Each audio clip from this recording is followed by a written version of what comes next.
This is your home for the Trojans. Girard Sports Live. Snap and leans forward, and that's touchdown number 4 for Scott Moore. Girard Sports Live is presented by Crawcan, your community technology partner. Learn more at ckt.net. Brooks, throw over to Adolph, quickly down inside, wrap around Boatman, found herself in the right place, foul, and the bucket! He'll try a 3 and hits.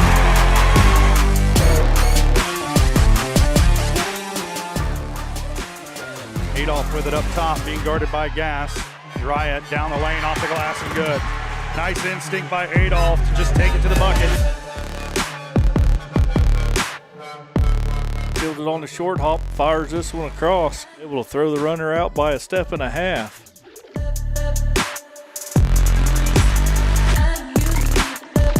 Pitch to the outside to Ashbacher.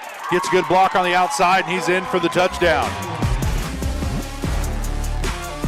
It's time for the Trojans. On your home for Girard High School Athletics. Girard Sports Live. Girard Sports Live.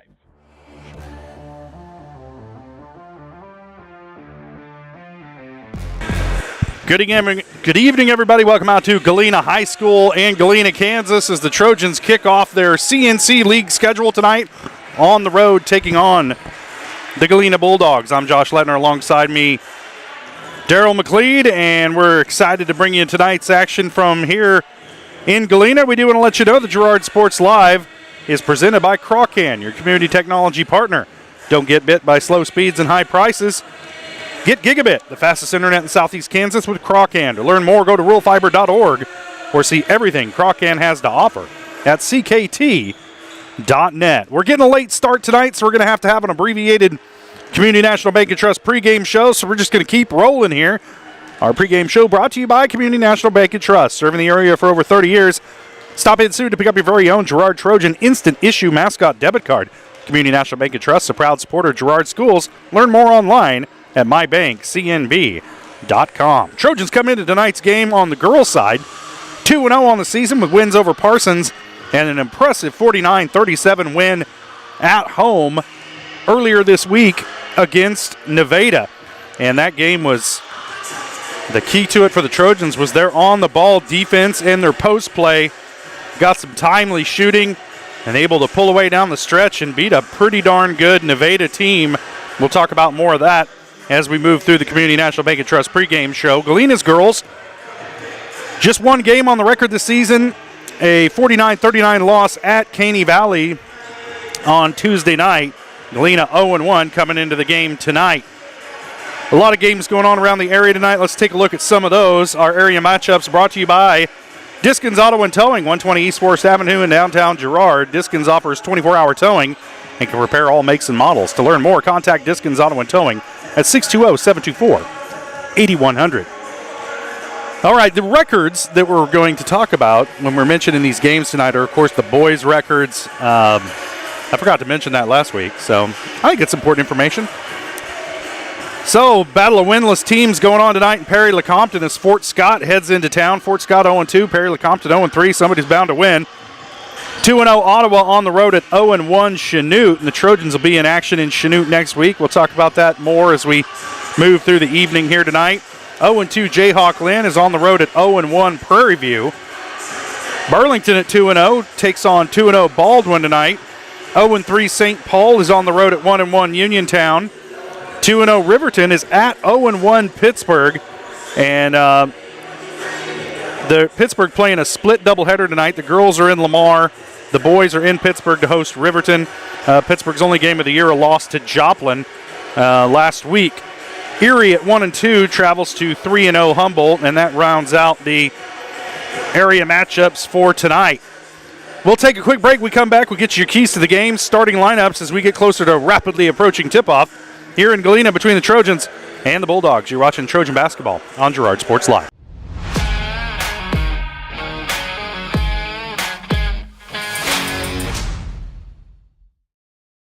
Why settle for less than the best? Croc-Can's gigabit fiber optic internet is now available to Pittsburgh, Frontenac, and Fort Scott, and many rural areas in between. Croc-Can has the best speeds, the best reliability, the best service, the best support, and is overall the best value on all ultra-high-speed internet. If you want the best home internet connecting as many devices, all without equipment rentals, contracts, or overages, it is the time to switch to the best. It's time to switch to Croc-Can. Community National Bank and Trust has been serving the area for more than 30 years with a strong commitment to the highest quality leadership and banking services. Missing that human touch with your bank? Come talk to a real person at Community National Bank and Trust. We're your local bank that's small enough to know you, yet big enough to offer the best products. Community National Bank and Trust. Federally insured, locally awesome. Member FDIC.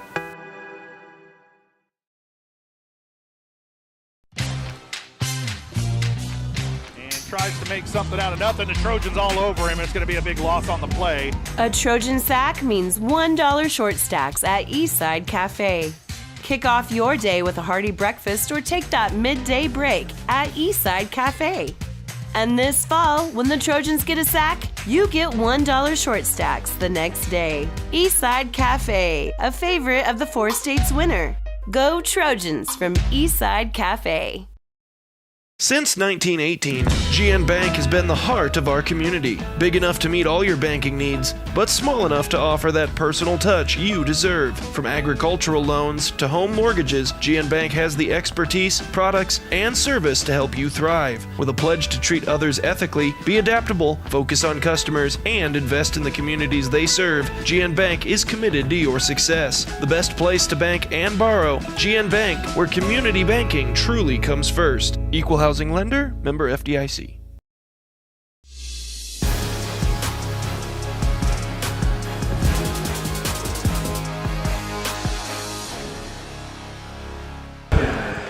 Welcome back to Galena High School, getting set for, I think they're going to do a national anthem before the girls' game, but we'll keep an eye on that. Trojans getting set to take on the Galena Bulldogs here in the opening game of their CNC League schedule. And Daryl, for the Girard girls, it's all about that pressure defense and on-the-ball defense that they've done so well this season, and they are going to do the national anthem, so we'll step away for a quick break. We come back, we'll get you the starting lineups, your keys to the game.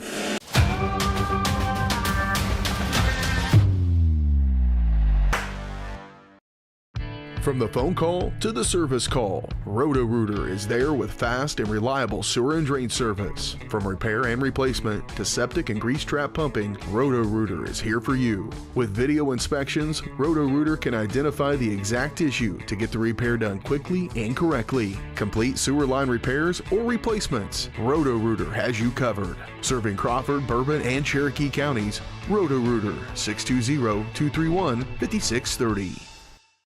If you're in the market to buy or sell a house, land, or commercial space, look no further than Lehman Realty. Locally owned and operated, Jason Lehman and his staff are ready to meet the needs of every client. When it comes to your listing, you can trust that Lehman Realty will take the time to get to know you and your property. Lehman Realty is a proud supporter of Girard Trojan Athletics. Learn more at www.lehmanrealty.net. or call Jason at 620-724-8020. The first one here is a 2017 Ford Focus with only 21,000 miles. That one's not for sale though. I'm going to probably keep that one. Hi, my name's Eddie. 2016 Chevy Malibu with only 13,000 miles, but I might hang on to that one too. So let me show you the next one. Ford F-150, but that one's going to stay with me too. So let's go down to the next one here. Hi, I'm Eddie. 2017 F-150, so we have 3 of them. I could probably let that one go.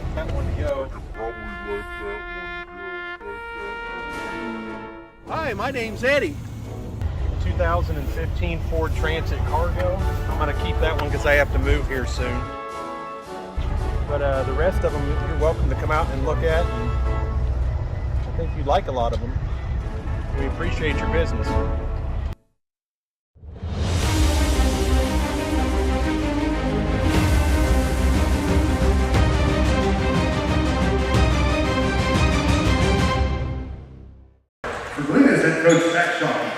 Welcome back to Galena High School, getting set for tonight's matchup between the Girard Trojans and the Galena Bulldogs. Just got done announcing the starting lineups here in Galena. We'll get to those in just a second. And Darryl, we talked about some of the keys to the game, the on-the-ball defense for the Girard girls, creating pressure and trying to turn Galena over. They do have some streaky shooters who can hit some outside shots. It's kind of live by the three, die by the three, though. And the Trojans should have the advantage under the boards tonight. Yeah, you mentioned that game just a couple days ago against Nevada. Kennedy Keller stepped up for the entire team. She played on the ball on Lucy Swearingen all the way up and down the floor. She would pick her up full court and follow her everywhere, and I think that is a testament to this team's defense. Unfortunately, Carson Oran had a couple of fouls there late, so she had to sit most of that end of that game. And they stepped up, and they took over for what she normally plays in her scrappy defense. So, yes, that on-ball defense is going to be so huge tonight against the Galena Bulldogs. Keys to the game brought to you by Evans Motors. Get the keys to your next ride with a stop at Evans Motors. Nate and Nettie have decades of experience getting folks in the right car, truck, van, or SUV that's right for them and their family. Stop by and see them at the intersection of Highways 69 and 400 just south of Pittsburgh, or see their full selection online at evansmotors.net. We're underway. We'll get you your starters here in just a minute. Carson Oran handling outside. Gives it up to Jariah Adolph on the wing. Out to Maddie Kester, open for three. She'll hoist one up. Short of the mark, off the iron. Rebound by Erica Boatman. And they'll kick it back out to Kester again. She feeds it down low to Boatman. A lot of contact, no call. There's the foul, and Erica will earn a trip to the line. So the starting lineup for the Girard Trojans: number 22, Carson Oran. Number 11, Jariah Adolph. Number 23, Erica Boatman. Number 14, Maddie Kester. And number 12, Kennedy Keller, who Darryl was just talking about her on-the-ball defense earlier this week. And the Trojans going to have to keep that up here tonight. Can't let up against anybody this year, but especially first game of CNC League play, as Boatman hits the first and connects on both.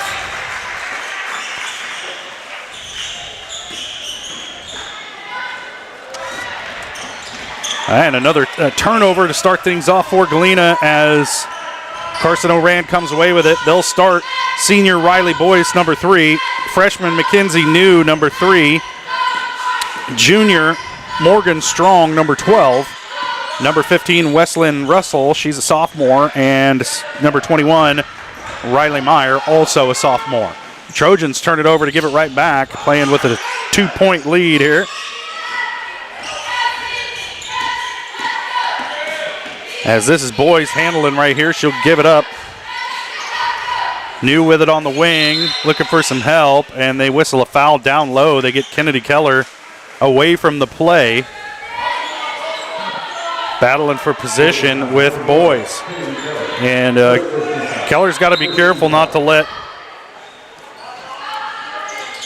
Boyce work her into a foul away from the ball. Shot on the way, off the mark. Long rebound, tracked down by Jariah Adolph. And now Adolph passing ahead and too high for Keller and out of bounds. That'll turn it back over to Galena. So the Trojans trying to push the issue and commit the turnover. They're sticking with some full court pressure. Boatman guarding the ball, and Erica needs to be in trouble, careful not to get into foul trouble. As Boyce will take it across the timeline for Galena. And they're going to get another whistle against the Trojans. I'm pretty sure that was a moving screen. And that's 2 on Keller early. Kennedy just trying to bowl through the screener there. And well, the screener was moving their feet, so that's a foul of the offensive player. It was after player. Kennedy had kind of pushed her at the end, forced her to kind of backtrack. It's a case-by-case scenario. Not how I saw it, Darryl. Well, not how Girard sees it either. Right. Mackenzie New with it. On the wing, she has it ripped away by Maddie Kester. Another turnover by Galena. And now the Trojans back in business offensively. Keller driving high off the glass, no good. Rebound comes down to New. And now Boyce will push up the floor. She's double-teamed, trapped on the offensive end. And Oran comes away with it. She's off on her own. Off the glass, no good. Rebound Kester. Her putback is good. And the foul. It's a great job by Kester early on. Trojans coming out a little bit slow. Got a couple of fouls already.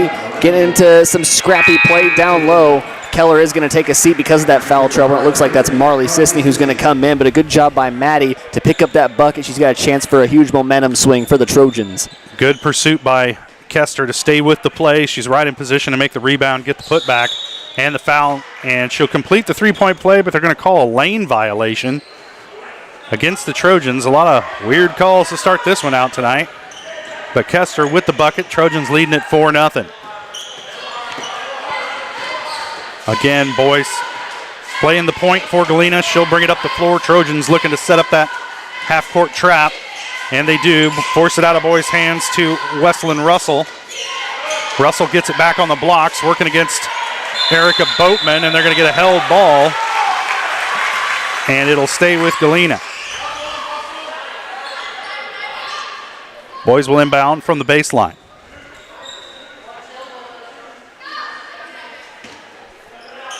Gets this one into Meyer. I'll swing it around now in the hands of Morgan Strong. She has it stripped away. It ends up in the hands of Boatman. More good on the ball defense by the Trojan guards. Into the corner, Sisney with it. She'll dribble out of trouble, now kicks it across to Oran. She'll drive the lane, kicks it out to an open Sisney. Thought about a three, steps in for a 15-footer, and it rattles in. First bucket of the night for Marley Sisney. Trojans lead at 6-0. And it's very clear the Girard defensive game plan, do not let Boyce touch the ball. Yeah. You got Jiraiya picking her up full court, just kind of how Keller did last night or 2 nights ago against Nevada. And there's a walk as Wesleyan Russell took an extra little hop in there under the bucket. The official right in position to make that call. And that'll turn it back over to the Trojans. 4:49 to play first quarter. Trojans up 6-0. That also takes away a lot from the Galena offense. I remember last year, Boyce was the main creator, but then after that, Russell and Meyer were able to get three-pointers and also good looks underneath the basket from that creation. So them taking her away is a great defensive game plan by Coach Herlocker. Sisney pulls the trigger on a three, off the mark, comes off the back iron, rebound pulled down by Mackenzie New. Now into Boy's hands as she tries to drive it across half court, loses the dribble, gets it back. Last week that would have been an over and back call. A long three-pointer on the way, off the mark, rebound, Sisney.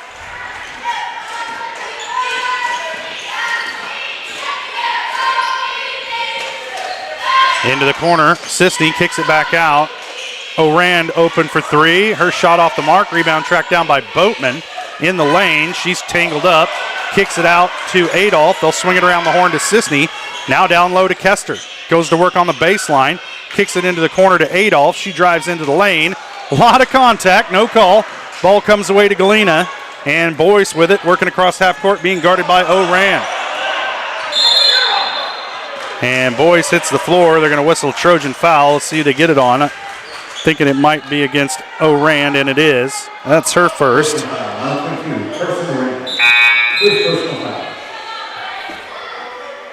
Riley Meyer back into the game for Galena, replacing Morgan Strong.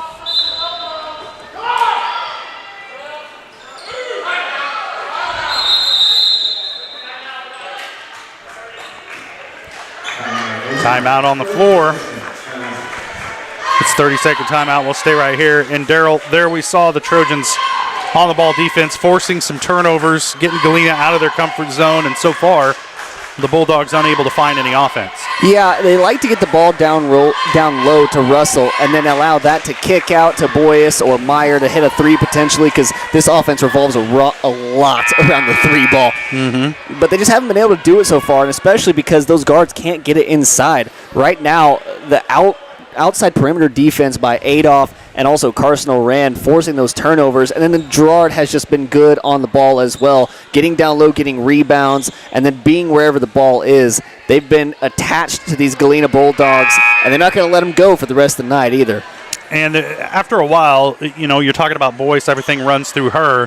When she's getting harassed up and down the floor by whatever Trojan defender's on her, fatigue becomes a factor after a certain point, and Galena with not a very deep bench here.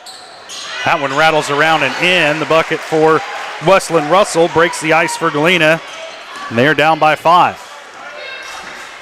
Orand with it on the wing, driving into the lane, kicks it over. Kind of a roller to Boatman. She can't handle it. It ends up back in the hands of Oran. Boatman tracks down the rebound, gets it out to Adolph. Her shot no good. And the rebound finally gathered in by Mackenzie New.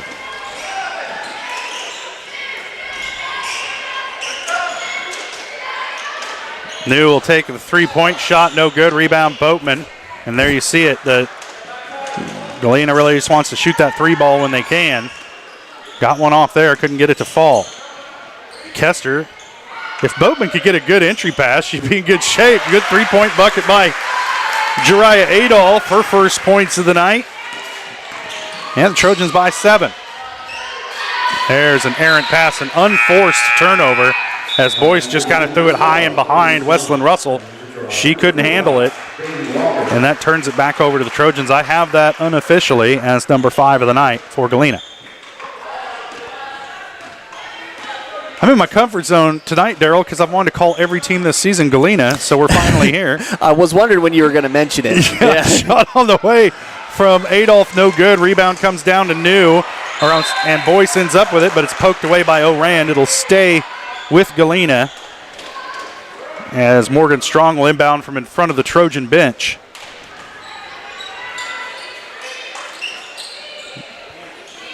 Boyce with it off the inbound, working against Jariah Adolph, and Adolph with really good length for a guard really causes trouble for opposing ball handlers. That shot off the glass, no good, tipped around, and Walker's going to come away with a rebound for the Trojans. Bailey Walker just checked into the game during the timeout, comes away with a board. Down low, they'll kick it around the horn now to Sisney. Back around the perimeter, and Oran in the lane, and she's going to be whistled for a travel. Just a little bit out of control, and kind of got caught in between there, wanting to pass or shoot, and took an extra step.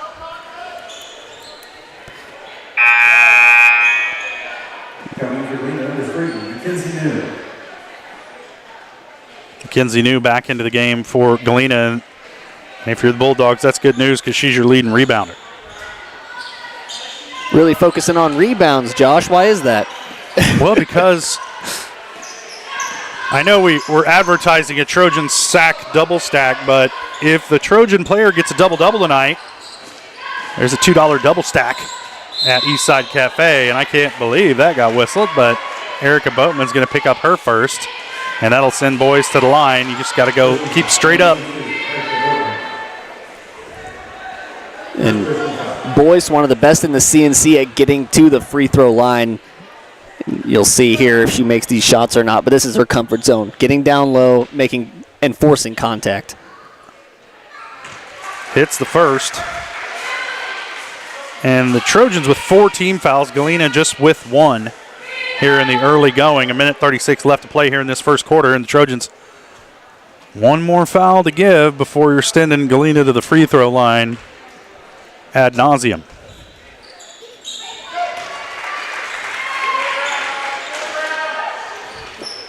Second one is good. Trojans by 5, 9-4 here early. Sisney with it down the lane, steps through, off the glass, and good. I think Sisney noticed that Galena wasn't set defensively and just took advantage of it, split a double team right to the bucket. Boyce gives it up. Now this is Wesleyan Russell driving, working against Boatman, nowhere to go. She'll give it up to Meyer. They'll swing it around the horn. Now this is Mackenzie New. Her shot on the way off the mark, rebounded by Walker. So a couple of rebounds for Bailey Walker. Trojans with the ball back here, leading by 7. Working it around the horn. Boatman with it, thought about a 3, swings it over to Adolph. Driving baseline. Her bounce pass along the baseline ends up with Sisney, and she drills the 3 from the corner. Perfection. 7 points for Marley Sisney. Trojans by 10. Count that as an assist, too. May not be the intended person. Carson Oran comes up with the steal, the breakaway. Off the glass, no good. Rebound, Adolph. Her putback is good.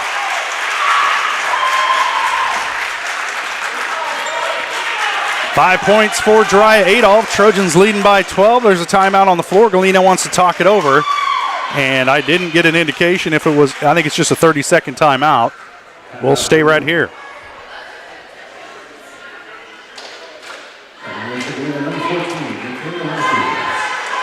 Well, what's going on here? Are we shooting a technical? I am not sure. They just called Jariah Adolph over to have her shoot. Are we shooting a technical? What happened? It wasn't. That must have been the tee call for the ref. Missed everything with the first one. Bend those knees, Jariah. A lot of pressure on these free throws when no one's when you're around. all alone out there and nobody's watching. It's okay. Hits the second. Well, I'm not totally sure who the... It should be Trojan ball if it was a tech, right? Yes, and that looks like where they're going to inbound it at, but I'm not sure who the technical foul was. I'm guessing it was on 23. No, because that was Boatman. She picked up her first, so that's a Girard foul. Yeah. Signaled. I don't know. No possession for Girard either. We'll never know, Daryl. We'll never know.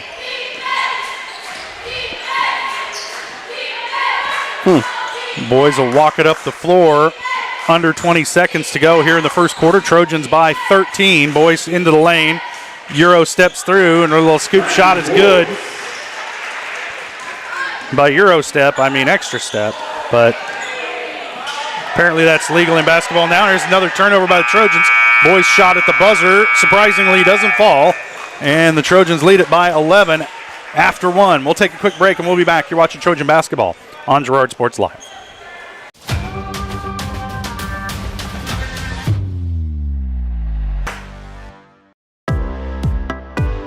Community National Bank and Trust has been serving the area for more than 30 years with a strong commitment to the highest quality leadership and banking services.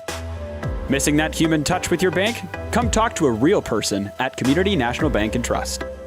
We're your local bank that's small enough to know you, yet big enough to offer the best products. Community National Bank and Trust, federally insured, locally awesome. Member FDIC.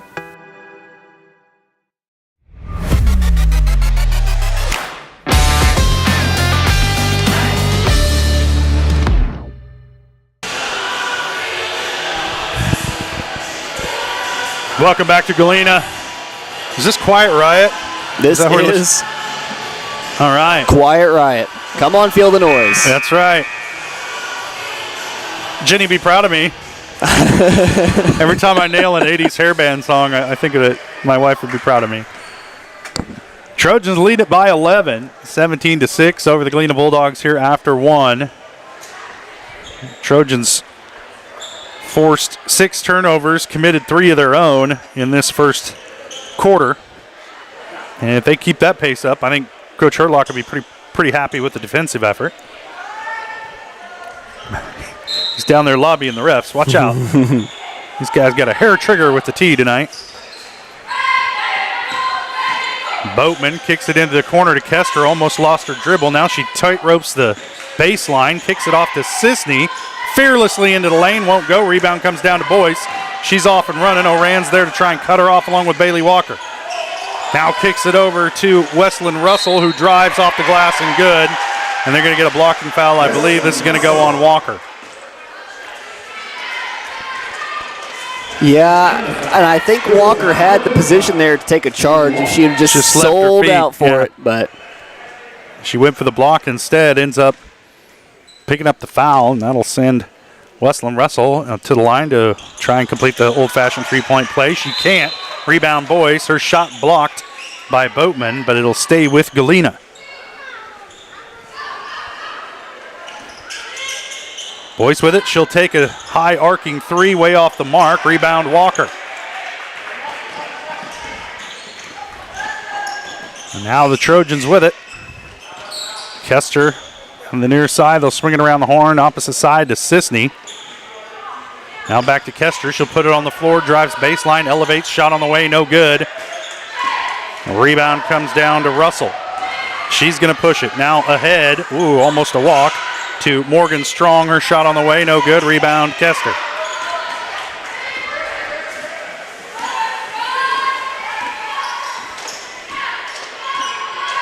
Oran gives it up to Kester. They get it right back, and then over to Sisney for another 3. I think that was a heat check, and she got nothing. And it'll go out of bounds. Galena ball. I'm going to go ahead and score that as a turnover, Daryl. I'd do it if the opposing team did it, so I'll give it to the Trojans as well. Well, you know. Got to be fair with these things. Even keel. Statistician's choice, I suppose. Why not just call it a rebound? Boys with it across the timeline because nobody rebounded. It went out of bounds. Got to get close to that double-double now. Oh. Kester fortunate not to pick up a foul as McKenzie missed everything with that layup attempt on the baseline. Now the Trojans back the other way on offense. Boatman over to Kester, open for three. Maddie will take it short off the iron. Long rebound comes down to O'Rand. Now to Boatman at the elbow. She'll hoist one up off the back iron, no good. And, tough break for McKenzie. She had that rebound in both hands, then just lost it off her leg out of bounds. So the Trojans get new life on this possession. Jariah Adolph into the game. Carson O'Rand will sit. Adolph to inbound. Gets it into Sisney. Puts it on the floor. Martley thought about it. Now out to Adolph. She'll take the three. Short off the iron. Out of bounds. Can be last touch by Galena and stay with the Trojans. So it's getting multiple shots at this one. Shots just haven't quite been falling yet for the Trojans. Once they start falling, it's going to be a rainy day. Adolph dribbling around the horn, gets it to Kester. Drives baseline, tries to do a little shovel pass to Boatman, but too much traffic in there. And it ends up with Wesleyan Russell, and she'll push it down the floor. Now in the hands of Michaela Matthews, and they got a foul down low. I think they're going to get Bailey Walker again. Nope, it's going to go against Erica Boatman. That's her second.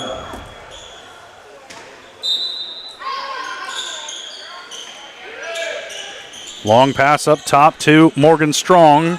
Poked away by Sisney, but gathered in by Matthews. Now to Russell at the free throw line. Back to Matthews. They'll swing it again. Oh, this is Matthews, excuse me.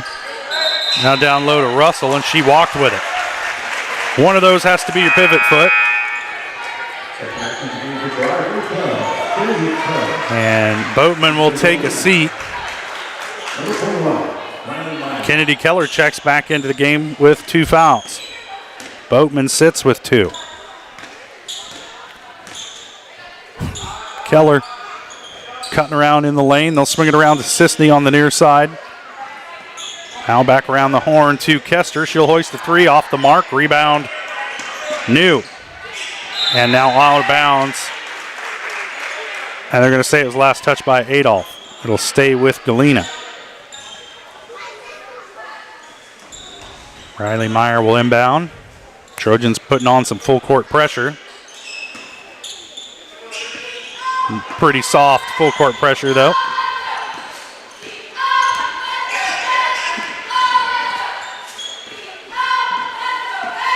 Adolph Gordy boys up the floor.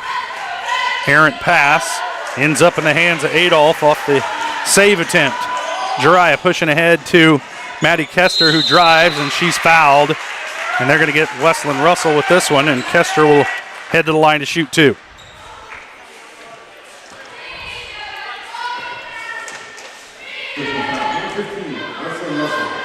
That's Russell's first, just the second team foul against Galena in the game. Kester's first shot rattles in.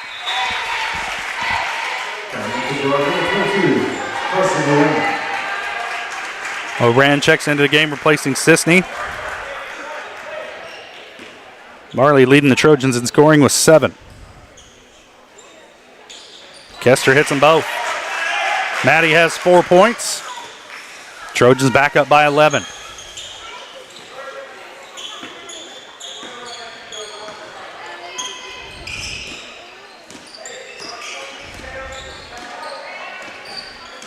Boyce handling up the floor against Jariah Adolph.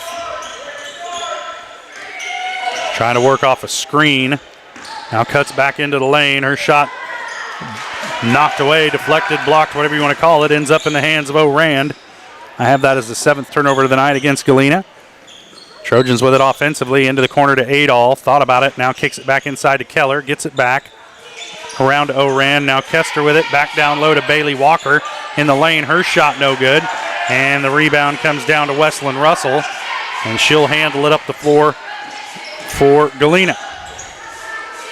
Now gets it back on the blocks, working against Kester. Step through off the glass is good. Nice move by Russell. She's got 4 points. I'm missing a bucket somewhere for Galena. Kester puts it on the floor. Fall away in the lane, no good. Rebound Walker. A lot of contact on that shot, no call. And Russell comes away with it for Galena. Gets it back, working on Kester. Now Maddie ties her up, and this one should be Trojan ball. No, it's going to stay with Galena. Forgot the Trojans had the ball to start the quarter.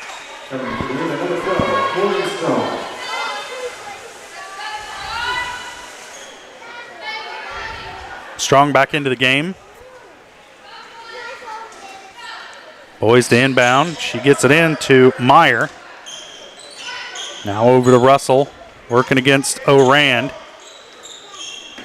They really want to get it in there to Russell, and they do. That shot slapped away by Keller, and she's going to pick up her third. The officials really not giving Kennedy the benefit of the doubt tonight.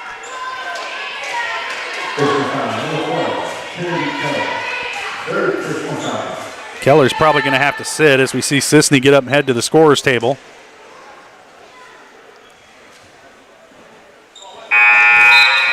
First shot off the back iron, no good for Russell. Yeah, and I think Keller knows, and Coach Herlocker's probably going to tell her it's kind of a silly foul to go for. I mean, you don't really need to contest that shot like that, a swing at it for the block like that, especially when you're playing with 2 fouls. Hits the second. So Russell leads Galena in scoring with 5. Trojans by 8. Under 3 to play first half. Kester with it, stepping through, and she's going to be fouled. And Boyce kind of can't believe it. Thought she had all ball, but the official begs to differ. That's 2 on Riley Boyce. And they're going to call that on the floor, I suppose, even though she was obviously in the act of shooting. Once again, get it into Kester. Off the glass, no good. Maddie gets her own rebound. The putback's no good, and she's fouled. Is this one going to be on the floor, too?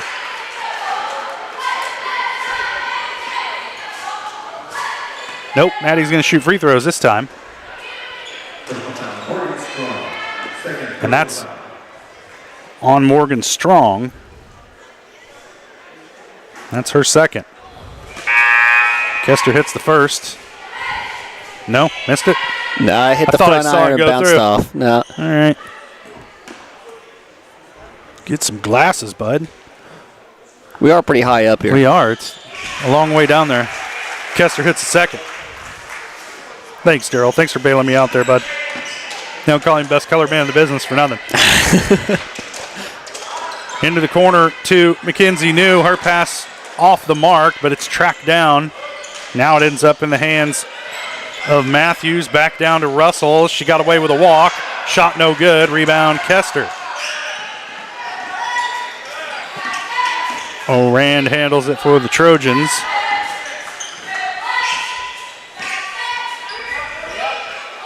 O'Rand open for 3. She'll take it and hits.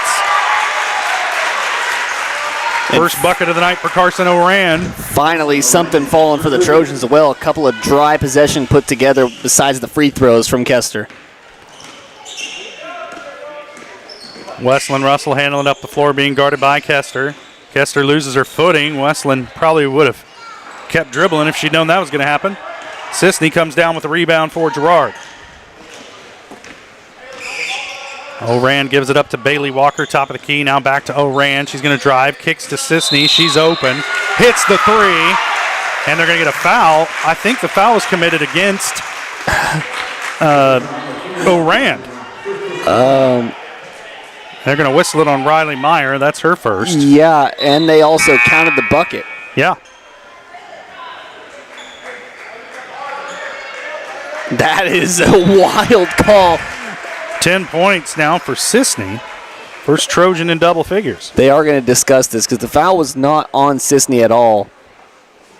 And if you're going to call that away from the ball, I don't think you can count the bucket off of that. But I wouldn't be opposed if they keep it. They do. This is, we're just making this up as we go. Oran going to throw it in, gets it in. Shot on the way, no good by Stafford. And now back comes Galena the other way. They get it down low to New. Her shot on the way. They're going to whistle Sisney with the foul. And I don't know, maybe a bit of a makeup here. That's Sisney's first.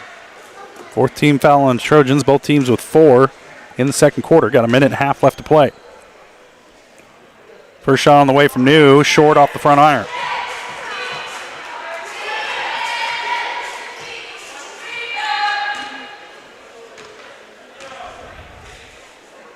Second shot on the way, high archer, again off the front iron, no good. Rebound, Kester.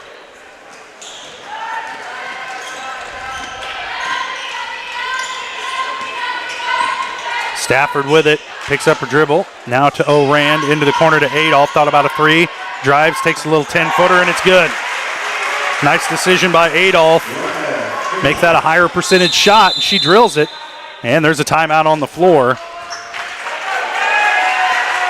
As Coach Zach Shockey wants to talk it over. Full timeout, we'll take it as well. Trojans lead it 28-11. 1 minute left to play first half. You're watching Trojan basketball on Girard Sports Live.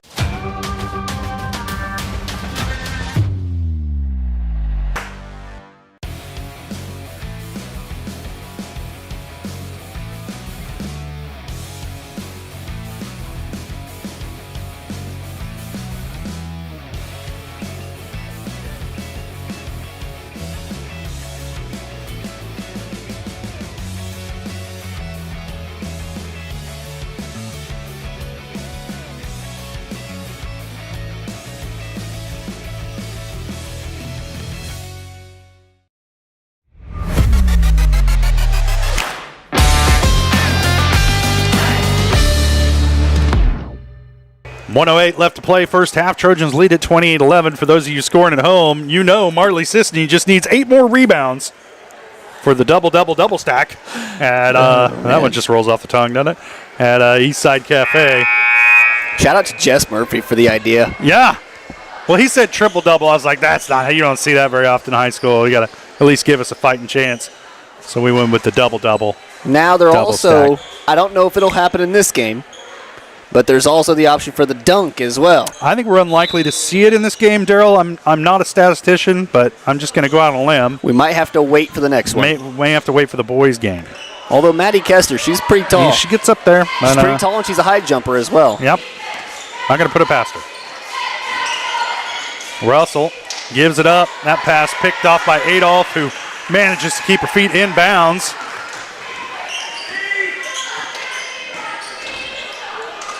Eighth turnover of the night on Galena. Stafford's three-pointer way off the mark. And here comes Boyce back the other way. Trojans, I don't know who committed that foul. I didn't see it. The shot had zero chance of going in. And they're going to whistle Carson O'Rand with that. I'm not sure she was near the play, but okay. That's 2 on O'Rand. I'm not sure who was near the play on that one, but I definitely saw the arm come over on Sisney Stafford. were near the play. First shot off the mark for Boyce.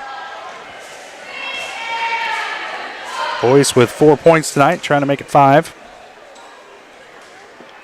As the Bulldogs in the bonus. And she hits the second. 5 points tonight for Riley Boyce. Trojans lead it by 16. O'Rand gets it across the timeline. Nice look to find Kester streaking down the lane. Maddie's layup, no good. And there's a tie-up. After the rebound, it'll stay with the Trojans. Good job by Sisney to get her hands in there and tie up the rebounder. Now the Trojans will have 19.9 to get a shot off here at the end of the half. In over the top to Adolph. Jiraiya puts it on the floor, gives it up to Kester. She's going to hoist a three with 16 seconds left. Long rebound comes down to Mackenzie New, and Galena now has a chance here. 10 seconds and counting. Russell working at the three-point line. O'Rand guarding her. Boyce into the lane. Hoists one up, and they're going to whistle a foul on Maddie Kester. And Trojans allowed that dribble penetration. That's, I think, the key to stopping Boyce is just not letting her get into the middle of the lane like that.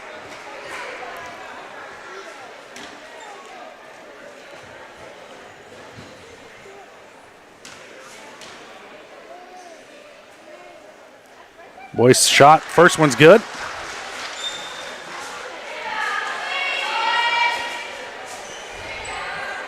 Check the half-court heave here. Still got 1 second left.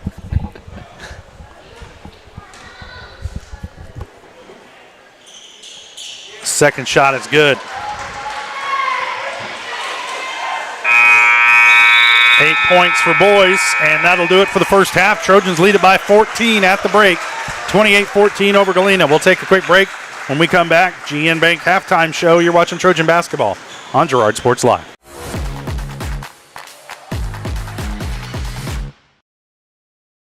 Since 1918, GN Bank has been the heart of our community. Big enough to meet all your banking needs, but small enough to offer that personal touch you deserve. From agricultural loans to home mortgages, GN Bank has the expertise, products, and service to help you thrive. With a pledge to treat others ethically, be adaptable, focus on customers, and invest in the communities they serve, GN Bank is committed to your success. The best place to bank and borrow, GN Bank, where community banking truly comes first. Equal housing lender, member FDIC. Selling equipment can be a hassle. Whether you're needing to replace an old tractor or you're finally getting to retire, the time and energy needed to clean, prep, promote, and sell seems daunting. That's why you need Tyler Jackman and Big Iron Auctions. From one piece to the whole farm, Big Iron Auctions can deliver your items to more than 750,000 registered bidders. Call Tyler Jackman at 620-404-8115 or learn more at BigIronAuctions.com.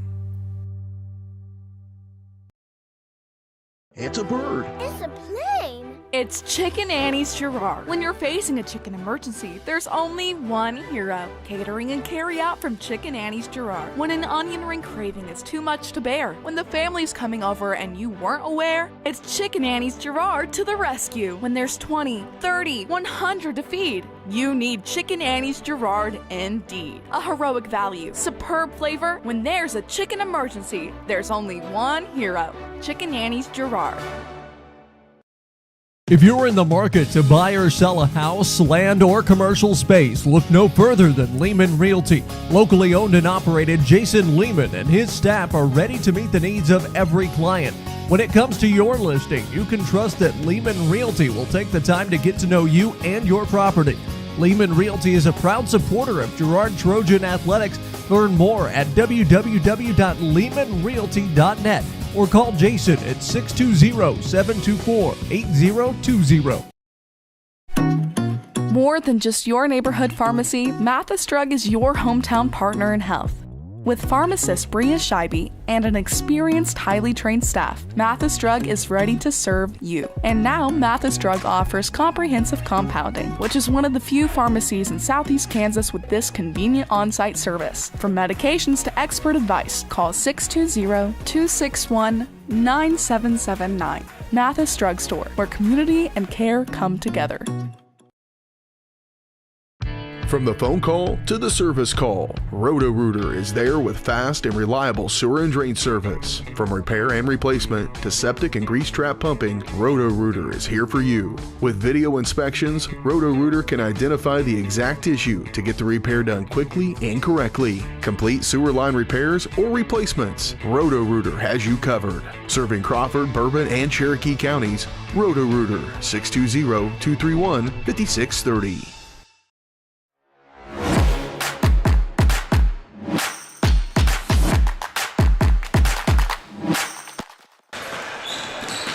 Welcome back to Galena High School. Trojan girls at the break, leading Galena 28-14. This is the GN Bank halftime show brought to you by GN Bank, where they've been providing customers with the highest quality financial services in a friendly and personal way for over 100 years. Personal, business, or agricultural needs, turn to GN Bank. Learn more at gn-bank.com. Let's go ahead and talk about this first half. Darrell, Trojan girls able to turn Galena over 8 or 9 times during that first half, unofficially, of course. Marley Sisney had a pretty good shooting streak going there for a while, but the Trojans really just kind of frustrating Galena defensively. Most of their points coming from the free throw line, as the Trojans would occasionally commit those fouls under the bucket. But if not for the free throw line, the Trojans would be blowing this one open. 14-point lead still to half, nothing to sneeze at. Yeah, but I got to say, I don't know if Coach Herlocker is going to be overly satisfied with this game. I don't think so. I think Girard is probably the favorite. Of course, Vegas odds. Yeah. Of course. I forgot to check those on my way in. Definitely a deeper team. Definitely has a little bit more experience. And I'd say overall better defensively than this Galena team. But Galena's still hanging in there. Girard missing a lot of shots in that first half. Of course, they had a lot of chances at it, but at the same time missing a lot of shots. So in that second half, I just like to see them turn it around, take that lid off the basket. Maybe it's something with the lighting, I'm not sure. But hopefully they get a little bit used to it, start sinking some more shots, and I think we see an even larger lead than they have now. Yeah, they missed a couple of gimme layups. One of them on a fast break, Maddie Kester on a rebound put back. And so you get those to fall, and this thing's an even wider margin here at the half. That Eye on the Game brought to you by Kanar Eye Care. So we take a look back at the first half. Kanar Eye Care is here to make sure you can see what you're looking at. Kanar Eye Care with locations in Pittsburgh and Girard is here to help their valued customers. Learn more at CanarEyeCare.com. Let's go ahead and take a look at some halftime stats brought to you by B&B Excavating. The numbers don't lie, unless they're my numbers. Dirt's heavy, so trust the guys at B&B Excavating to move what needs moving. Specializing in septic systems, water line install and repair, driveways, rock hauling and leveling. Call B&B Excavating at 620-724-2735. First for the Galena Bulldogs. They're led in scoring by Riley Boyce. She's got 7.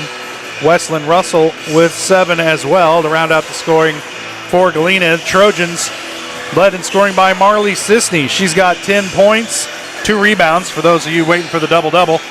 Jariah Adolph, 8 points, 2 boards. Maddie Kester, 5 points, 3 boards. Erica Boatman, 2 points, 2 boards. And Carson Oran with 3 points to round out the scoring for the Trojans. And those of you tallying rebounds like me, Bailey Walker has 3 as well for Girard. I think it's a good time to step away and take a break. We'll come back with more of the GN Bank halftime shows. We get kind of take a little peek at the boys game getting ready to come up in the nightcap. As you see the boys team out there warming up here in Galena as they get set to take on the Bulldogs. Trojan boys 1-1 on the season, coming off a lopsided win over Liberal, Missouri earlier this week, trying to cap it off with their first CNC League victory of the season tonight here at Galena. It's going to be a tough order against a 1-0 Galena team. We'll talk about it on the other side of the break. You're watching Trojan basketball on Girard Sports Live.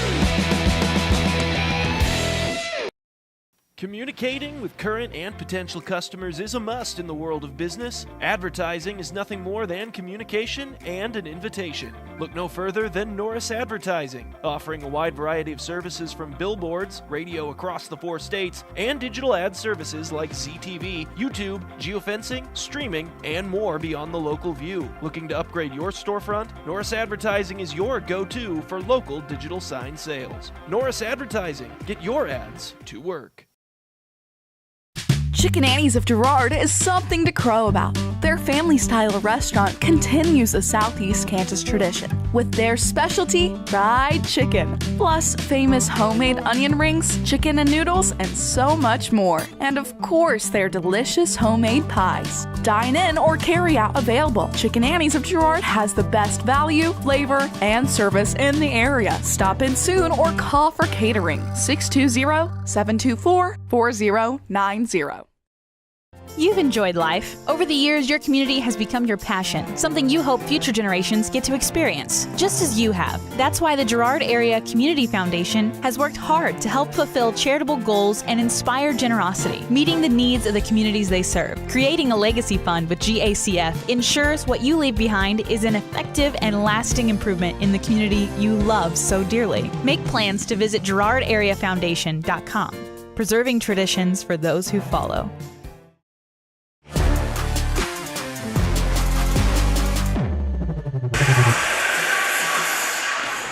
Welcome back to Galena High School. At the break, Trojan girls leading at 28-14. We just saw the boys out warming up. That game coming up after the break, and we know that this Galena boys team lives and dies by what Jack Perry does on any particular evening. And we saw him out here warming up, and he appears to have the shooting touch tonight, as much like every other night. And so the Trojans going to have to play some really good perimeter defense on Perry, and I think just kind of live with whatever everybody else does. You can't let him beat you. Yeah, you got to make somebody else beat you. We talked about that. You just can't let him beat you. He's going to get his for sure. He's going to get his points on the night. He's going to score quite a few. But as long as he doesn't score the majority of their team's points, then you got a pretty good chance. And if you're the Trojans, I think you got to be aggressive offensively and try and get this starting five for Galena into foul trouble, because watching them warm up, everybody over 5'3" is starting. And then everybody at 5'3" or under is on the bench. And so if you can get into that Galena bench, if you're the Trojans, I think you're going to have an advantage. All right, back to the girls' action. Galena with the ball to start the third quarter. Boys handling right now, guarded by Jariah Adolph. Boyce looking down low, trying to find Russell. Now she'll kick it around the horn. Keller pokes it away. Unable to track it down, though. It ends up in the hands of Galena. We're going to have a foul on the rebound, I think, against Galena. And it is. They're going to whistle that one on Mackenzie New. That's her first. And for a player that plays as much as she does under the bucket, fighting for rebounds, that's kind of crazy. She made it through the entire first half without a foul. Keller hoists a three, short of the mark. Rebound Oran. She'll hoist a three and drills it. 6 points for Carson Oran, all of them coming from beyond the arc. And the Trojans up by 16 maybe, yeah. So close. 17? There you go. Yeah. Math's hard, Daryl. Sometimes. Riley Boyce off the glass, the bank's open. Gets the three to fall and answers Oran right back. She's got 10. First score in double figures for Galena. Now Kester will take a three, in and out. Rebound tipped around. It's going to come down to Riley Meyer. Now a loose ball. Meyer comes up with it. She'll get it over to Russell. Now Russell to Meyer, and she feeds back to Russell on the blocks. Got away with two pivot feet there. That shot no good. Rebound comes down to Boatman. She loses her footing, but the ball saved by Keller. Kennedy will push it up the floor, gets it across half court. Now pumps the brakes, and they'll set up the half court offense. Boatman back to Keller, streaking down the lane, kicks out to Kester. Open for three. Maddie hits. First three-pointer of the night for Maddie. She's got 8 points. And the Trojans by 17. Russell with it, dribbling around at the top of the key. Picks up her dribble. Now she'll give it up to Morgan Strong. She's looking for help. Now Mackenzie New with it, trying to get it to Boyce, and it's tipped out of bounds. They're going to say last touch by the Trojans. The Strong will inbound from in front of the Galena bench. Gets it into Boyce.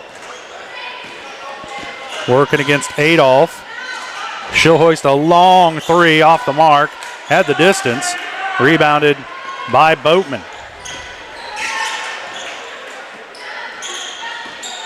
Boatman with it, now kicks it into the corner to Adolph, back up top to Oran, pump fake into the lane, 10-footer misses everything, and it's out of bounds to Galena. I have that as the 7th turnover of the night against the Trojans.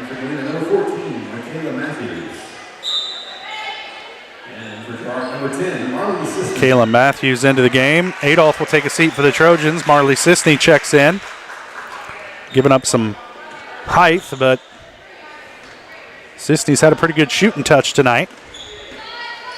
And she's one of those pesky defenders that make life hard on the opposition. Another errant pass right through the hands of Michaela Matthews, out of bounds. And that's the 10th turnover of the night on Galena. Keller with it, trying to get it over to Sisney, and does, right through the hands of Russell. Sisney's shot on the way, no good. Rebound comes down to Morgan Strong. Now Boys with it, picked up by O'Rand.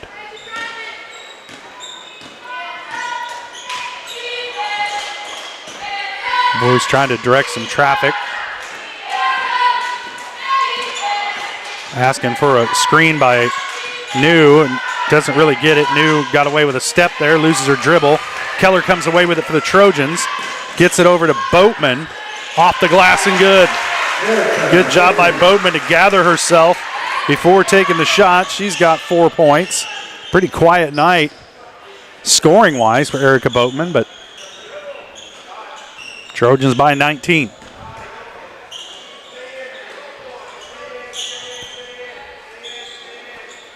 New with it, gets it down low to Russell, working against Boatman. Kicks it over. Now back out. Strong's going to take a long three again off the mark. And New with the rebound and the putback. First bucket of the night for New.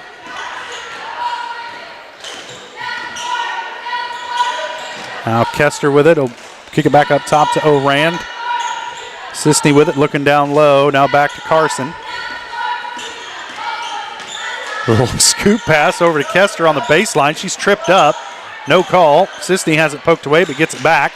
Now back to Kester on the far side. Three-pointer on the way, off the mark. Rebound comes down to Mackenzie New. Boyce working now. And loses her dribble. It ends up in the hands of Maddie Kester. Gives it back to O'Rand. And Keller was streaking down the floor, wanted the outlet pass, but I don't think Kester had good enough footing to deliver it. Shot by Boatman, no good. Nobody's there to rebound, and it comes down to Morgan Strong. Under 3 minutes to play, third quarter. Trojans leading at 36-19. Get it down low to Russell, working against Boatman, and that same up and under step through move works for Russell. She's got 7. That's her first bucket of the second half. And the Trojans lead it by 15.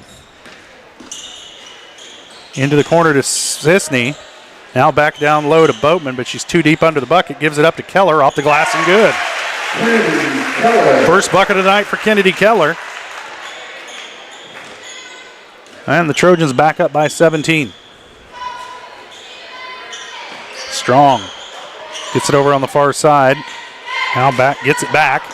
She'll put it on the floor, kicks it out to Boyce. Trying to work off the screen, and that's a double dribble on Boyce, and you don't see that very often. The 11th turnover of the night on Galena.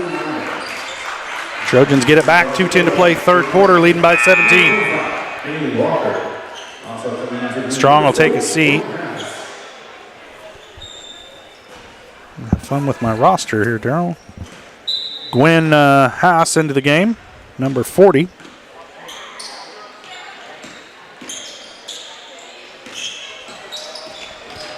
Now Adolph's going to drive, finds an open Boatman, off the glass and good. 6 points for Erica Boatman. Give the assist to Adolph. I don't keep track of those though, Darryl. It was a great pass by Adolph. Just gets underneath, rides the baseline, waits for the defender to commit, and then slips through 2 defenders. Boys having trouble with it, and there's stripped away and stolen by O'Rand.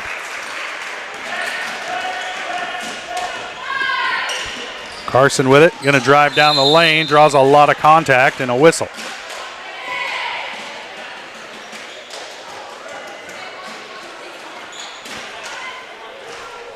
They're going to get Riley Meyer with this one. That's her second. Second team foul on Galena in the third quarter. Not really an issue since there's only a minute 28 to play in the quarter. They get it into Boatman. Her shot, again, a lot of contact. That was a foul on the other end. But Galena comes away with it. They'll feed Russell. Now over to New. Thought about a three. Now back down to Russell. Here comes that up and under. And it works again. I think you got it. If you're Erica Boatman, don't bite on the up. Wait for the under.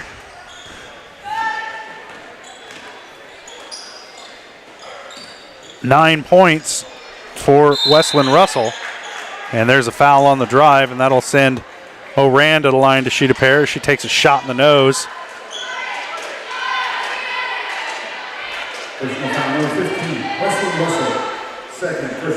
They got Russell with that one. That's two on her.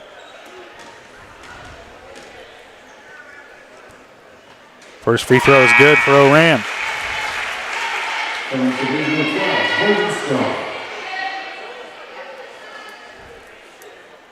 Morgan Strong checks into the game, replacing Michaela Matthews.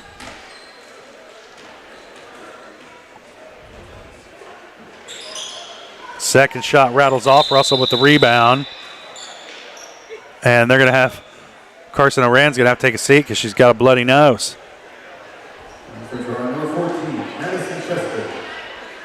Kester back into the game for Girard. 1 minute left to play, third quarter. Trojans leading at 41-23 over Galena. Adolph, the lone pressure defender. That pass almost lost out of bounds. It'll stay with Galena as Walker tips it away from Gwen Haas.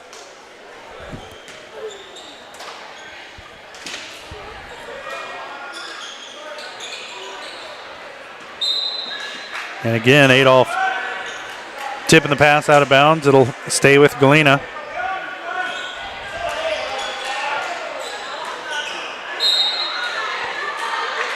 What in that? Ooh. Oh, was she playing a little too much defense? There was no contact over there. Adolph doesn't understand it. Coach Herlocker doesn't understand it. Anybody wearing crimson doesn't really get that one. First foul on Adolph. Boys with it. I guess you're only allowed to play defense for 5 seconds before you draw a foul. And you're allowed to forearm shiv people out in the open floor. There's another turnover on Galena.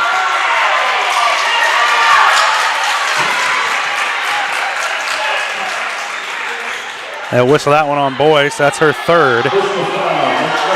They get it on Adolph as well. They're going to fouls on both teams.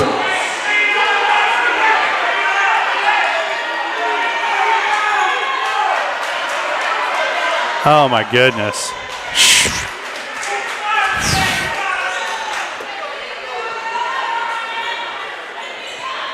You gotta be kidding me.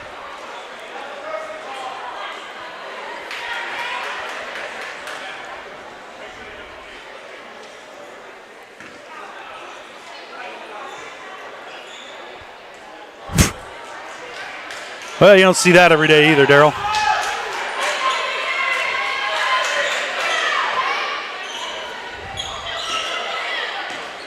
Russell with it, being guarded by Adolph.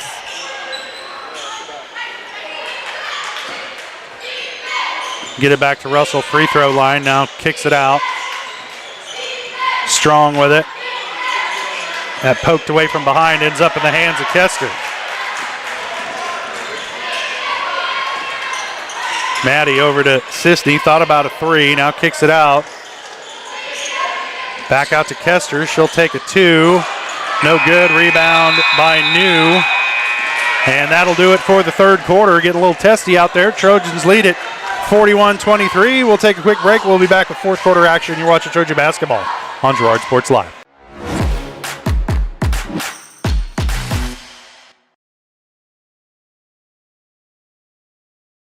If you're in the market to buy or sell a house, land, or commercial space, look no further than Lehman Realty. Locally owned and operated, Jason Lehman and his staff are ready to meet the needs of every client.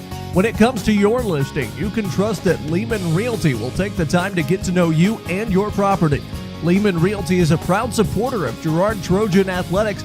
Learn more at www.lehmanrealty.net or call Jason at 620-724-8020.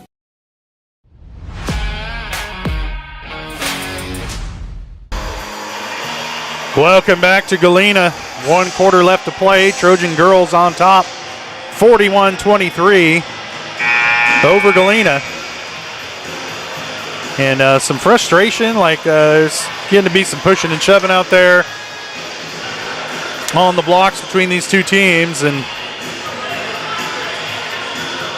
tell you what, Daryl, calling offsetting fouls is probably not the way to get it under control. Yeah. Doesn't really matter, though. We're going to have Trojans with a comfortable lead. A very comfortable lead going into it. So, fourth quarter, play your game, get these 8 minutes done, and get the heck out of Galena. Adolph with it on the inbound. Kicks it over to Kester on the near side. Now they'll swing it around. Trojans in no hurry offensively, or they shouldn't be. Boatman calling for it. She's wide open under the bucket.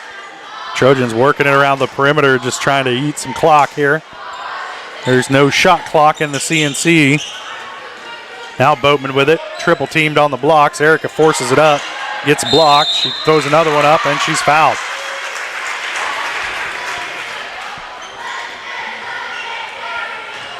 And they're going to whistle Russell with this one. That's her third.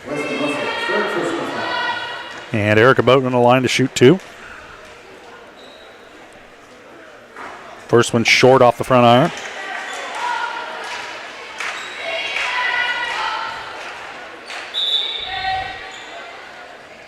Kennedy Keller going to check in. Bailey Walker going to sit.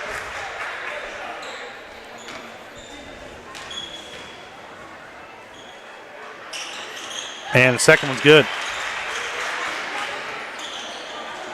7 points for Boatman. Trojans lead it 42-23. That's by 19 for those of you who are good at math. Russell out to Mackenzie New. Now Strong with it. Back over to New. She drive baseline, has it poked away by Boatman. And Sisney comes away with it. They're going to whistle Marley with traveling. And they'll give it back to Galena. And that's all I'm going to say about that, Daryl. Good call. Pass over the top. They get it into Strong. Loses her dribble. Gets it back. Now gives it up to Russell, who has it poked away. Keller comes up with it and now gets it over to Sisney. No traveling call there. And the Trojans have it back. Sisney thought about a 3. Now kicks it over to Keller. She'll drive baseline. Kicks it over to Adolph. She'll take a 3. No good off the back iron. Tipped around. Jiraiya ends up with it. Loses her dribble, and it ends up in the hands of Boyce, who's the last person for Galena you want it to end up with. Drives down the lane. Her shot blocked. And here comes Keller back the other way. She'll hit the brakes. Gives it up to Sisney, and the Trojans will hopefully set up the half court. Over to Kester. Now down low to Keller. Creates some space off the glass and good. 4 points for Kennedy Keller, all of them here in the second half. And the Trojans by 21.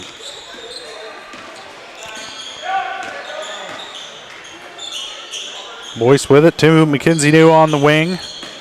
Back to Boyce, working with her back to the bucket at the free throw line. Has it poked away, ends up with Russell. Back to New, high arcing 3 on the way off the mark. Galena will gather the rebound, and a shot for 3 is good by Morgan Strong, her first bucket of the game. And that trims the lead back down to 18.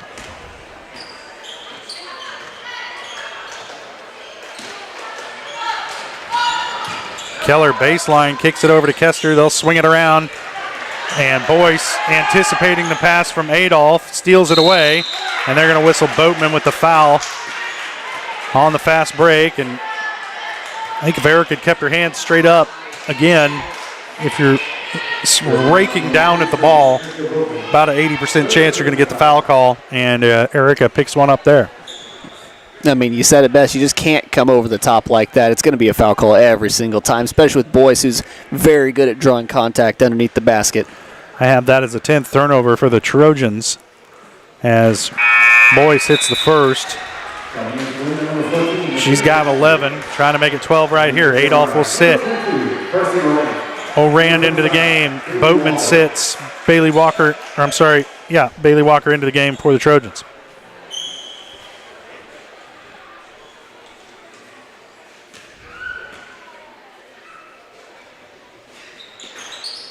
And Boyce hits both free throws. She's got 12. Trojans leading by 16. Sisney driving baseline. Her shot no good. She draws a foul, and she'll head to the line. Let's see who they whistle this one on. And they get Russell with that. That's her fourth.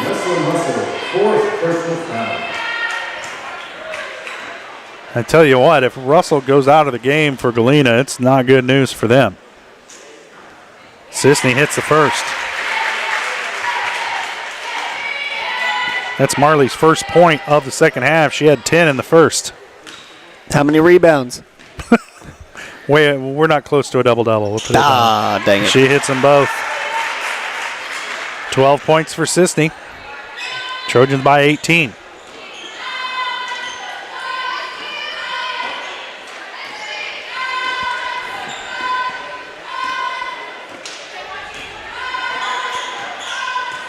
Boyce with it on the wing, being guarded by O'Rand. She'll kick it over to Strong. Gets it back. Long Caitlin Clark three-pointer is good for Riley Boyce. Don't get any extra points. Yeah, but you still have to respect that's impressive. it. You have to respect it. That's right. Got to acknowledge that. Shoot one of your own, Kennedy, from way outside. Yeah. Step back to the logo. O'Rand, her pass tipped over to Sisney, who got away with a walk, and then she gets knocked over, and Boyce gets away with one, then has it poked away from behind. And we're starting to get into JV territory here as both teams take turns turning it over. Keller with it, back over to Sisney. Now O'Rand with it, top of the key. Trojans don't have to hurry. 4 minutes and change to play in this one as Kester dribbles off her leg out of bounds, and they're going to say last touch by Galena. Looked like it went off Kester's leg, but it went off the boot of Mackenzie New, I believe. Okay, there we go. Somebody's leg. That's what this line judge called over here. Line judge? Yeah. The ref on the out-of-bounds line. Oh. Line judge. Oh, Daryl, look at you. Yeah. Knowing stuff. Putting football terminology into basketball. Stuff. You know how I be. Trojans playing keep away out above the three-point line, burning some clock. Keller with it on the far side.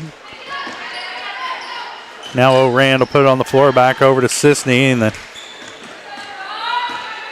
again, we mentioned there's no shot clock in the CNC, so yeah, 1950 rules apply. As boring as the action may be, it's definitely the right move.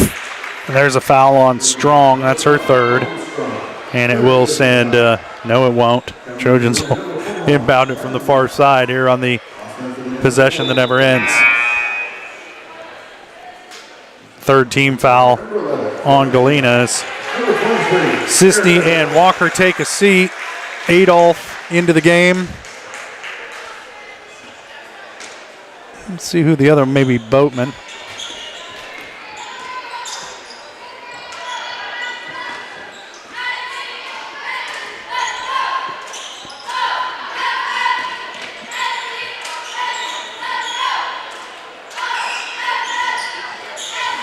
Kester driving baseline, off the glass and good.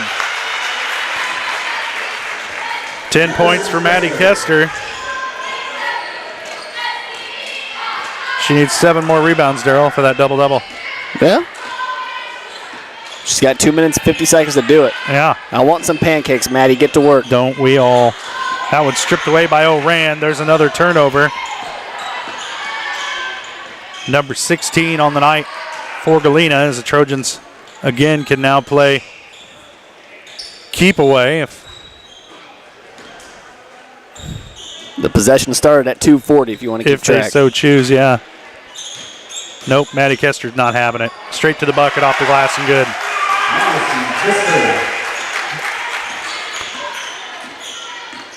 7 for Kester in this half. 12 on the night. And they're going to get a moving screen on Galena. They whistle Gwen Haas with that one. I think that'll be her first, and it is. And one more foul, and the Trojans will be taking a parade to the free throw line.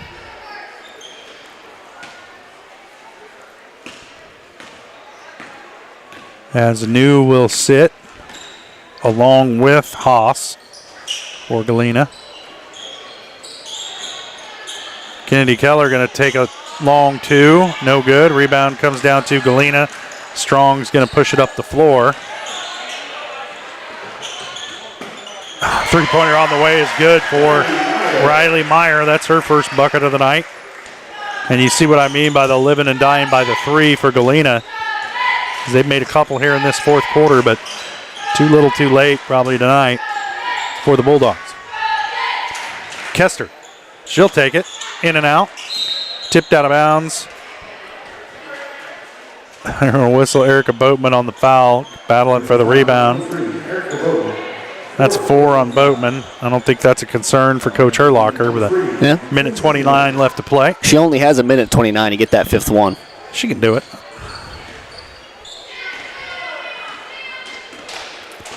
Boys will bring it up the floor, being guarded by Adolph. Strong with it to Russell, off the mark with the pass intended for Meyer, goes out of bounds. I have that as turnover number 17 on Galena. Unofficially, of course.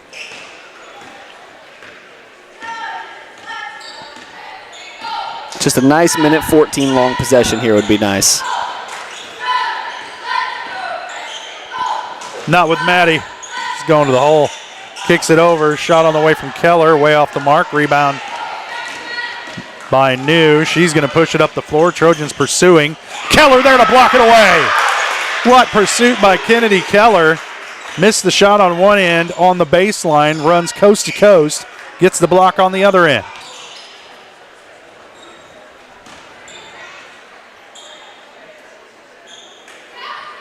Adolph with it. Top of the key over to O'Rand as we're now under 30 seconds. Back up top to O'Rand now. Adolph with it. She's going to stand there and hold it. And Galena is just going to let her do it.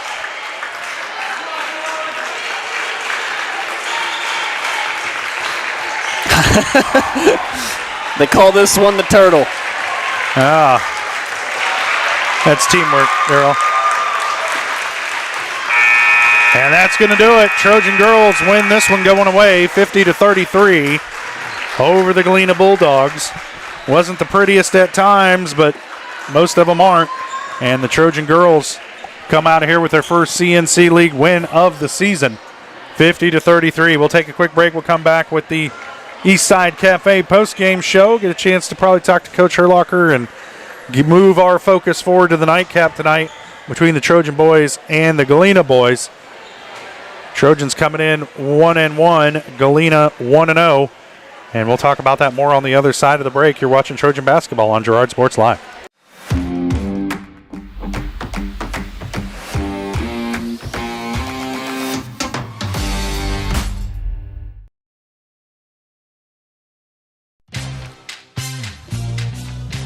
Tries to make something out of nothing. The Trojans all over him. It's going to be a big loss on the play. A Trojan sack means $1 short stacks at Eastside Cafe. Kick off your day with a hearty breakfast or take that midday break at Eastside Cafe. And this fall, when the Trojans get a sack, you get $1 short stacks the next day. Eastside Cafe, a favorite of the Four States winner.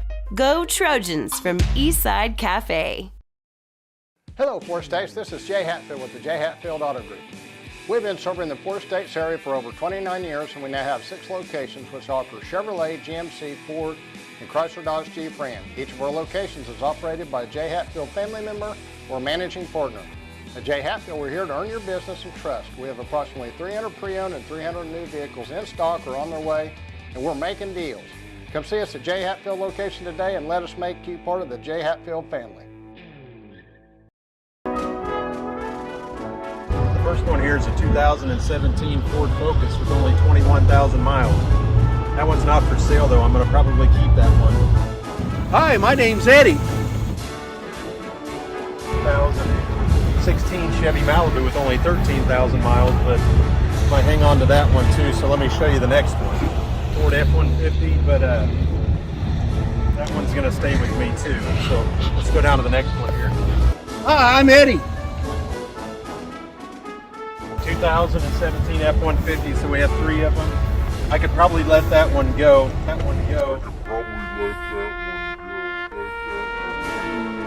Hi, my name's Eddie.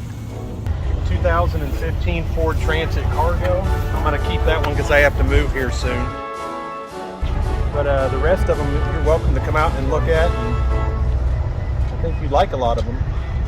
We appreciate your business. Farmers Bank is a proud supporter of Girard schools. For generations, Farmers Bank has worked with local leaders, businesses, and residents to help shape the future of Southeast Kansas. Farmers Bank is proud to have helped with the growth and development of the communities we serve. As partners in business and friends in life, Farmers Bank is looking forward to a brighter tomorrow. Farmers Bank, with locations in Hepler, Walnut, St. Paul, and Girard. Equal housing lender, member FDIC. Producers Cooperative Association is the area leader in providing quality agricultural products, services, and markets. PCA has what you need to maximize your operation with a full-service agronomy department, grain origination, handling and storage, bulk fuels and lubricants, propane, a jam-packed farm store, and livestock feeds in bulk or bagged. PCA is proud to call Girard home and to support Trojan athletics. Stop by or see more online at pcacoop.com.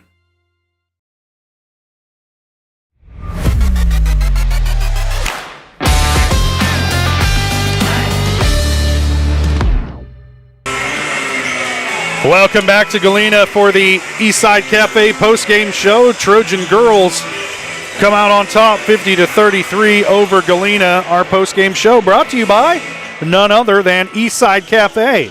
Experience the best breakfast in all of Crawford County. 6 days a week at 120 South Ozark Street in Girard. Proud supporters of Trojan Athletics. So keep your eye out tonight for a double stack. See that? The hang-up with that, Daryl, is if somebody gets a sack, everybody can see it. A double-double, you're relying on me to keep those stats. That's the major hitch in that giddy-up, I'll tell you for sure. So now, there's also the option for a dunk. So, Scott Moore, we need you to get up. There is the option for a dunk. Get up in this game. Everybody can see that. That would be much easier on me as well.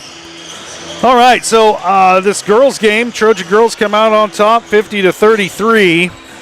And a game where their defense was really the deciding factor because really at no point were they shooting the ball particularly well. But the defense really just gave Galena fits, kept them out of rhythm all night. They didn't shoot the ball particularly well either. And in the first half, most of their points came from the free throw line. So you got to consider that a positive for these Trojan girls. I mean, absolutely. Once again, the story of the game is their defense, able to hold Galena to far less than they probably should have scored in this game. Had forced plenty of turnovers on Galena as well. Whenever you give your official stats, that number is going to be astounding, I'm sure of it. But like you said, didn't shoot particularly well from the field, and I don't know if Coach Herlocker is going to be overly happy about this game. Not happy about a win. How can that be? Well, your coach has always got stuff to work on. That is There's so no true. Perfect game. That's very true.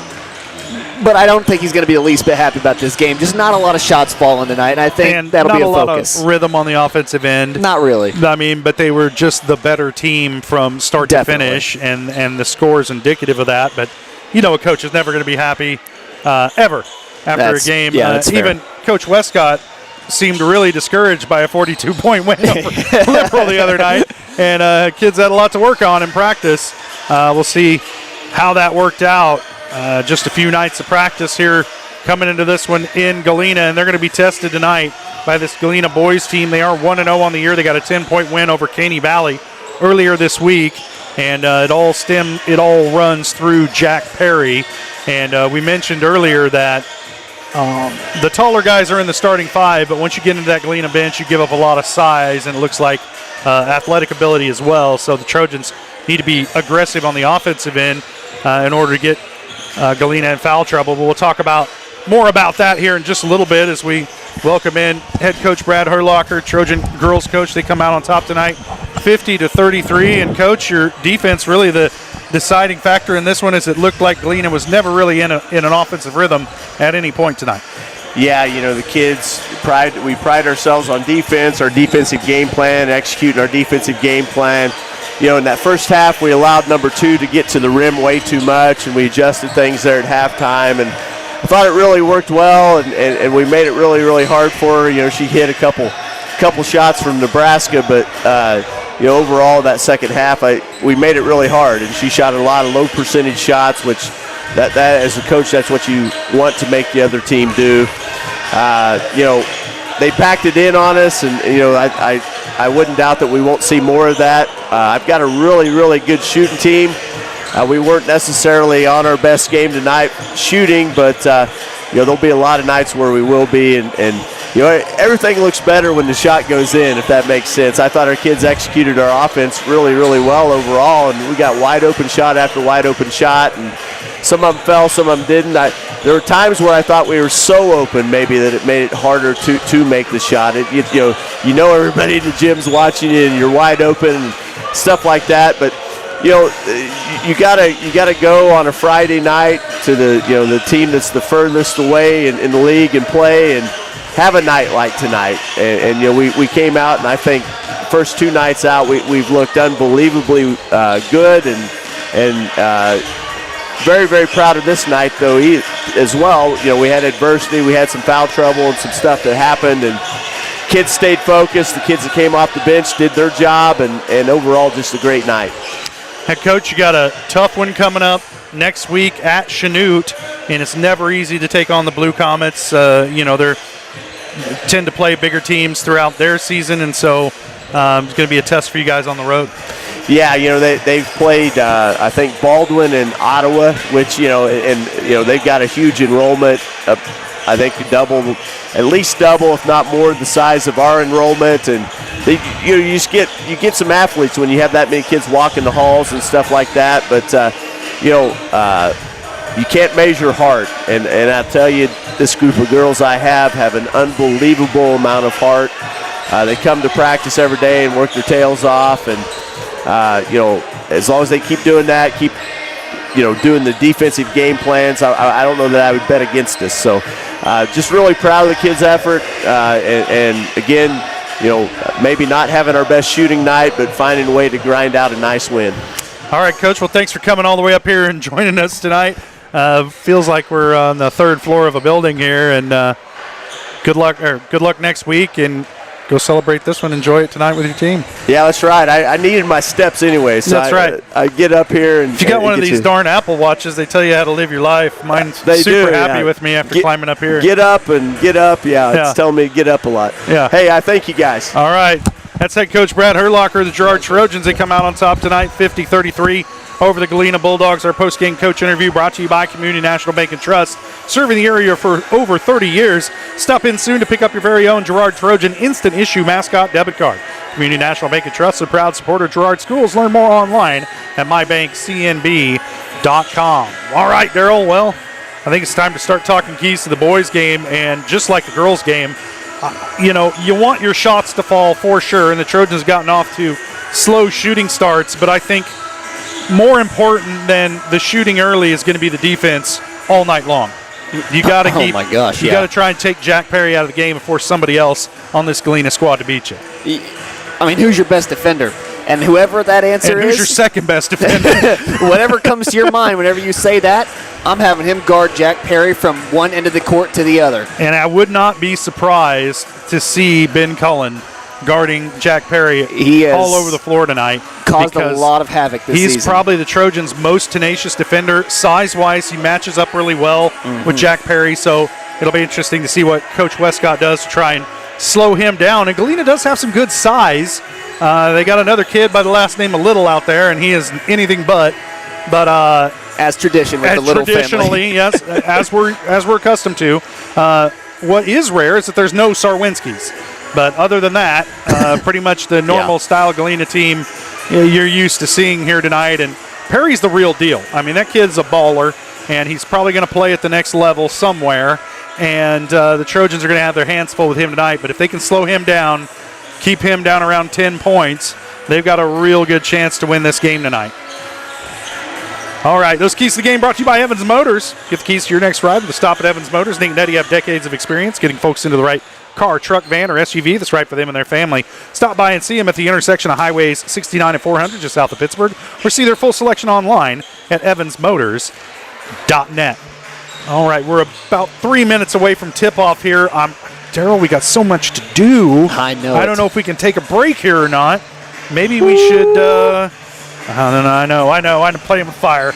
Maybe we should take a second to talk starting lineups for tonight's game. I'm flailing around here with my paperwork. Trojans going to start 5'8" senior number 1, Ranson Bourne. Number 3, a 6'1" senior, Siler Salmons. Number 12, a 6'2" sophomore, Ben Cullen. Number 22, a 6'3" sophomore, Cam Smith. And number 40, 6'5" senior, Scott Moore. And for Galena, they're going to start the aforementioned number 3, senior guard Jack Perry. Number 4, senior guard Thatcher Botkin. Number 10, senior forward Lincoln Kimberling. Number 13, junior forward Evan Wittenmeyer. And number 34, senior center Quentin Cox. So I'll start things out for Galena, but if we pan over to the Galena squad warming up, you'll notice that there's 5 guys who are pretty tall, look like basketball players, and then there's everybody else. So if you're the Trojans, you really want to get into that Galena bench and try to get some of these starters that they have off the floor. Yeah. And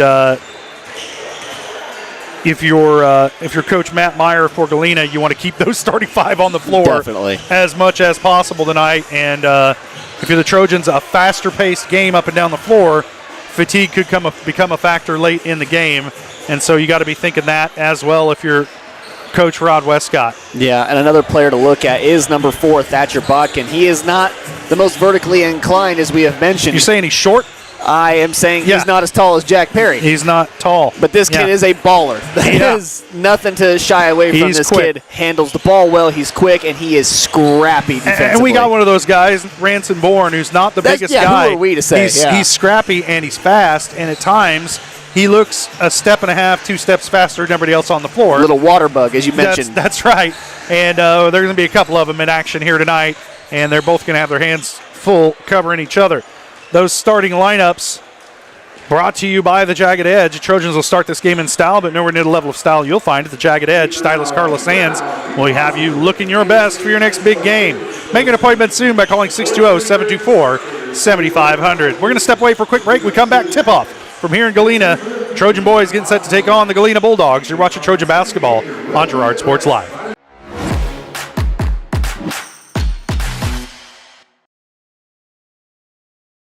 Whether you're trying to make the most of the next harvest, navigating a changing business landscape, or planning for the next chapter in your life, the professionals at Prime Accounting Solutions are here to help. With 10 locations, Prime Accounting offers convenient, friendly accounting and tax services at a fair price. Payroll, bookkeeping, business planning, personal tax filing, and more. And now Prime is the place to go for insurance. Trojan fans can find us at 408B North Grand in Pittsburgh or call 620-232-7305. To find a location near you, go to primeaccounting.net. Chicken Annie's of Girard is something to crow about. Their family-style restaurant continues a Southeast Kansas tradition with their specialty fried chicken, plus famous homemade onion rings, chicken and noodles, and so much more. And of course, their delicious homemade pies. Dine in or carry out available. Chicken Annie's of Girard has the best value, flavor, and service in the area. Stop in soon or call for catering. 620-724-4090. Communicating with current and potential customers is a must in the world of business. Advertising is nothing more than communication and an invitation. Look no further than Norris Advertising, offering a wide variety of services from billboards, radio across the 4 states, and digital ad services like ZTV, YouTube, geofencing, streaming, and more beyond the local view. Looking to upgrade your storefront? Norris Advertising is your go-to for local digital sign sales. Norris Advertising. Get your ads to work.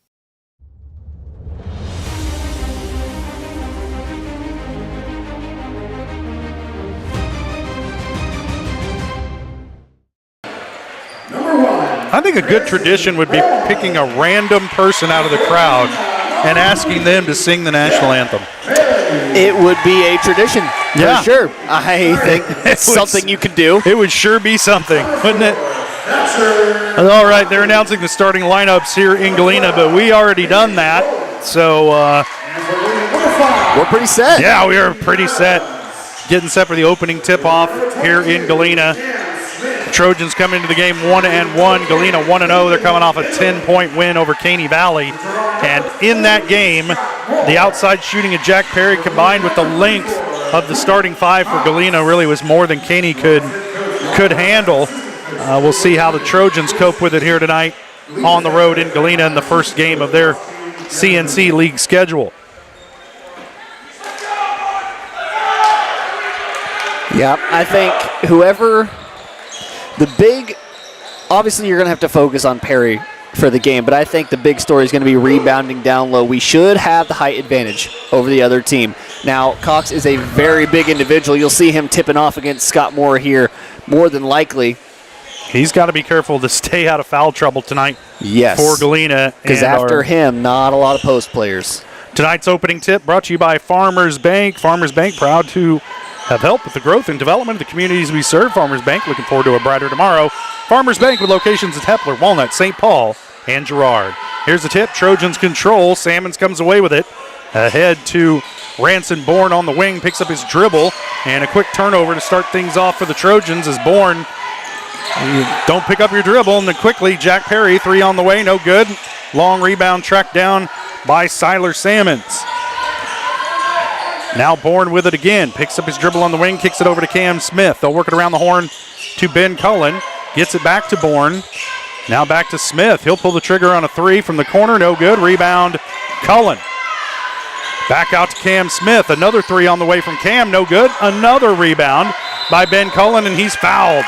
And they're going to whistle an offensive foul on Cullen. What game are you watching?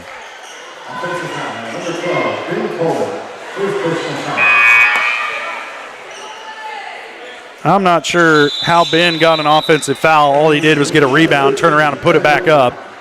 And he's still asking the official, and whatever answer he gets is not going to be a good one. 7:20 to play, first quarter. We're still scoreless. Trojans and the Galena Bulldogs. Botkin handling up the floor. He'll give it up to Evan Wittenmeyer. Now Lincoln Kimberling with it. Back over to Perry. The man Galena wants to have the ball. Cox with it way up top. Gets it down low to Botkin, and he's kicked it back out. Trojans did a good job recovering defensively. The shot no good. Cox with the rebound. His putback no good. I'm surprised that wasn't an offensive foul, Darryl, but they're going to get this one on Cam Smith. First on Cam, second team foul on the Trojans here early. Send Cox to the free throw line to shoot a pair. First one rattles off, no good.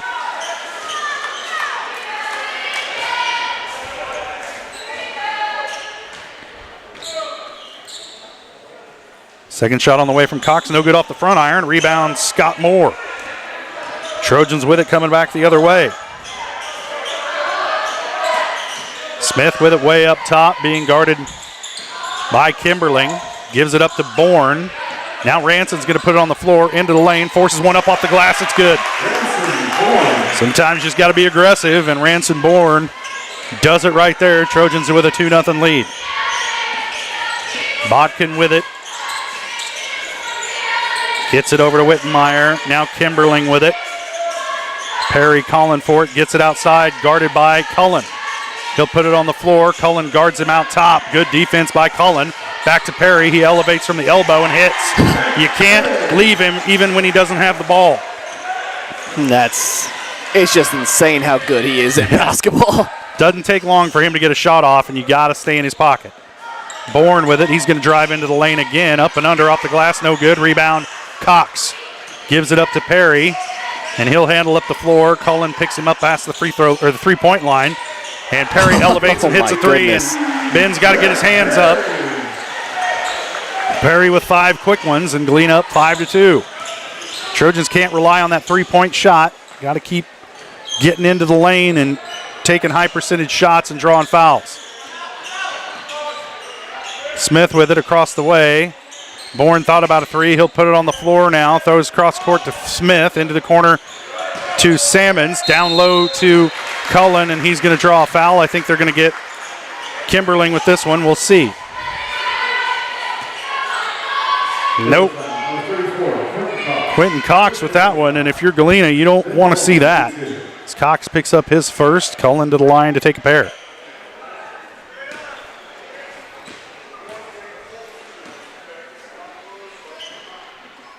Ben's first hits.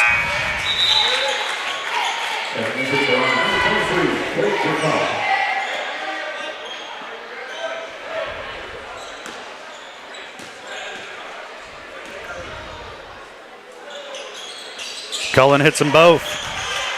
Trojans back within 1. Botkin will handle it up the floor. Blake Brocob already into the game for the Trojans. Replacing Siler Salmons. Cullen doing everything he can to stay in Perry's pocket. Botkin kicks it out. This is Kimberling with it. Now he'll kick it out as they really try to get it to Jack Perry. Wittenmeyer to Cox. Now Perry trying to post up Cullen. They get it to him. On the baseline, step back three on the way from Perry is good. Man, oh man. Oh, that is 8 points for formula. Perry, and it's going to be Girard versus Perry tonight. It's a formula for disaster if he's hot, and he is hot right now. Scott Moore with it on the blocks, kicks it out. Three-pointer on the way for Ransom Bourne, no good. Cullen comes down with the rebound, tipped out of bounds. It'll stay with the Trojans. Something the Trojans are going to have to realize, too, is they're not going to be able to shoot with Jack Perry. They're going to have to play their game and get their points when they can. Make sure they get stops on the other end as well. I think if you're the Trojans, you get that ball into the paint as much as possible as Cam Smith takes a three from straight away. No good. Rebound, Cox. Botkin will pull the break. Now they get it to Perry, stepping through, and I don't know. Like he hooked someone with his arm, and they're going to whistle Cam Smith with the foul. That's 2 on Smith as he's even as he's falling away, drawing the ire of the officials here early. Even if he's falling away, throwing up a random shot, that ball still went in, by the way. Cox gets it in. Quick shot on the way from Perry. No good. Rebound, Cam Smith, who really got into Perry. The Galena crowd wanted a foul and didn't get it. And that might be the first shot tonight Perry's missed. Bourne with it. Out on the three-point line. Now Smith back to Brocob. They try to feed it down low. Just not a good pass over the top of Ben Cullen, and you got to do quite a bit to throw it over Cullen. And it's a turnover for the Trojans. Hands it back to Galena, leading by 4. Nice look to find Cox down low. His first bucket of the game. And Trojans looking at a 6-point deficit. Coach Westcott wants 30 seconds to talk it over and get the ball in the paint. It's probably what he's going to tell his squad. Yeah, it's tough to compete with the shooting performance we're seeing right now on the other side. And even right there, you saw what his shooting does to the other team. He does a step-back move. It draws the entire defense up to him, and then he just slings a pass through about 3 or 4 defenders. He just creates offensively.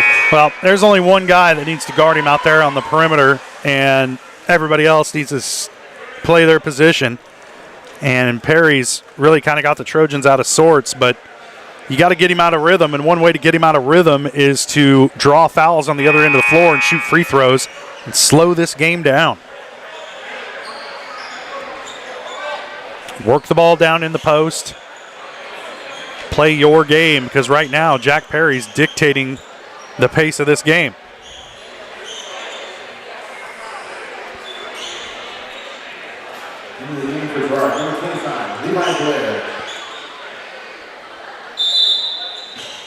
Levi Blair checks into the game, replacing Cam Smith. Brocobb with it on the wing, gets it back to Cullen, top of the key. They'll swing it around to Bourne. Brocobb, middle of the lane, loses the dribble off his foot, and it's Galena ball. Third turnover of the night on Girard, and one thing you cannot do if you're the Trojans is turn this ball over and give Galena extra possessions. Not a way to dig out of a 6-point hole. Harrison Burke getting set to check into the game for Girard. Shot on the way from Perry, no good, but he's fouled by Brocobb, and I think that's going to be 3 free throws for Jack Perry. I think they're going to get an offensive foul here. Oh. They're going to call it on Botkin.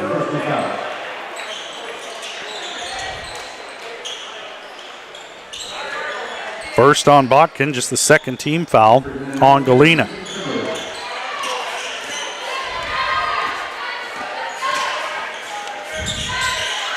Trojans with it on the offensive end. Burke gets it to Cullen. His shot no good. There was contact there. That's why it came out of Ben's hand like it did.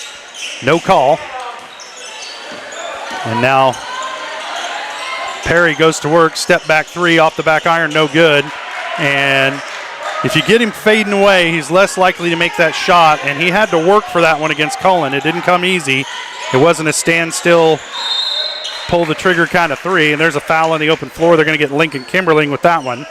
That's his first, third team foul on Galena. I think the way Jack Perry plays basketball would make Naismith mad. Just step back 3, it's beautiful to watch, but yeah. Man. Not exactly what Dean Smith would teach him. Not a lot of team play. But whatever works, I suppose. Rancid Bourne in amongst the trees with a step-through scoop shot, and he gets it to fall. Trojans down by 2. Bourne has 4. I'm sorry, Trojan down by 4.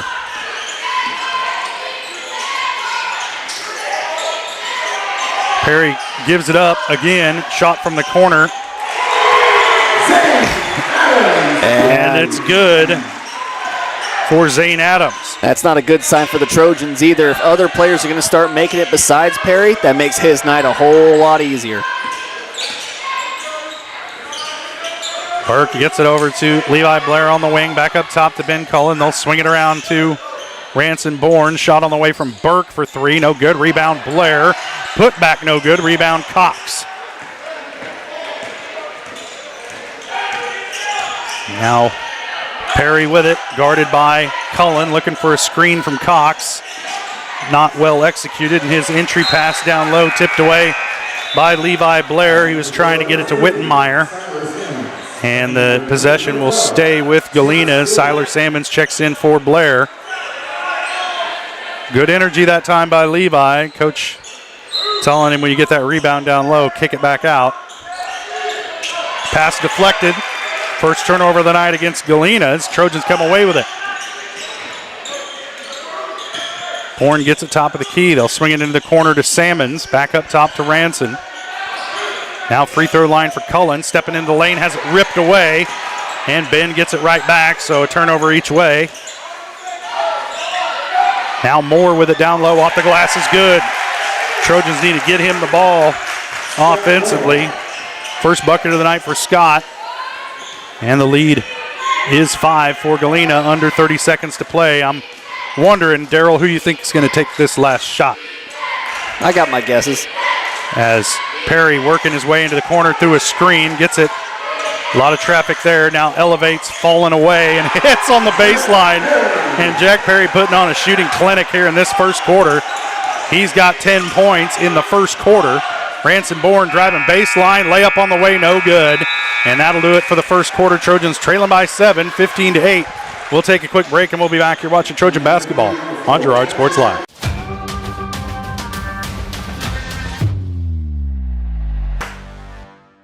Farmers Bank is a proud supporter of Girard Schools. For generations, Farmers Bank has worked with local leaders, businesses, and residents to help shape the future of Southeast Kansas. Farmers Bank is proud to have helped with the growth and development of the communities we serve. As partners in business and friends in life, Farmers Bank is looking forward to a brighter tomorrow. Farmers Bank, with locations in Hepler, Walnut, St. Paul, and Girard. Equal housing lender, member FDIC.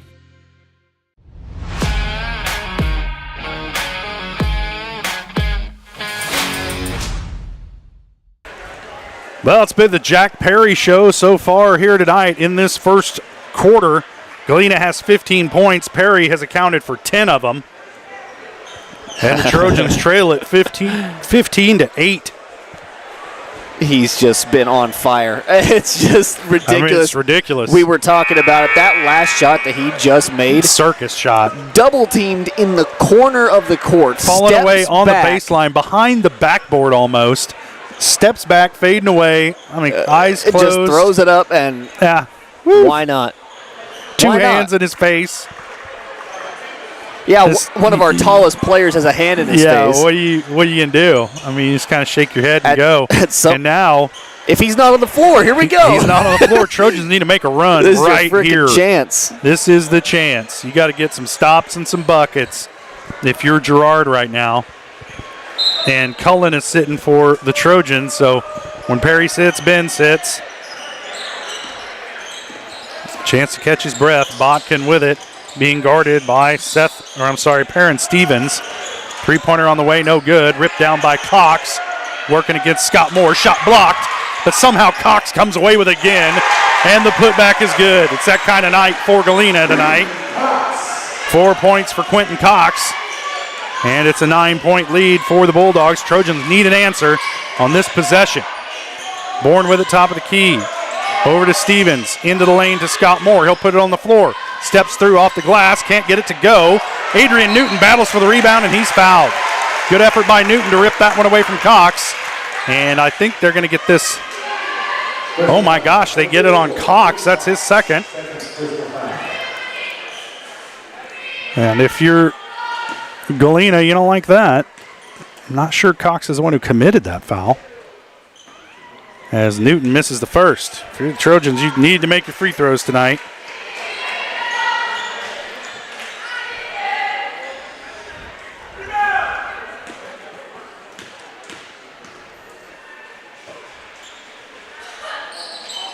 Newton misses them both. Cox with the rebound. Bot can bring it up the floor. Trojans need to make some damage here, and they haven't been able to do it thus far because they couldn't gather a rebound away from Cox. Now Botkin with it, being guarded by Stevens. Back over to Cox on the wing, and Galena with Perry on the bench in no hurry to take a shot.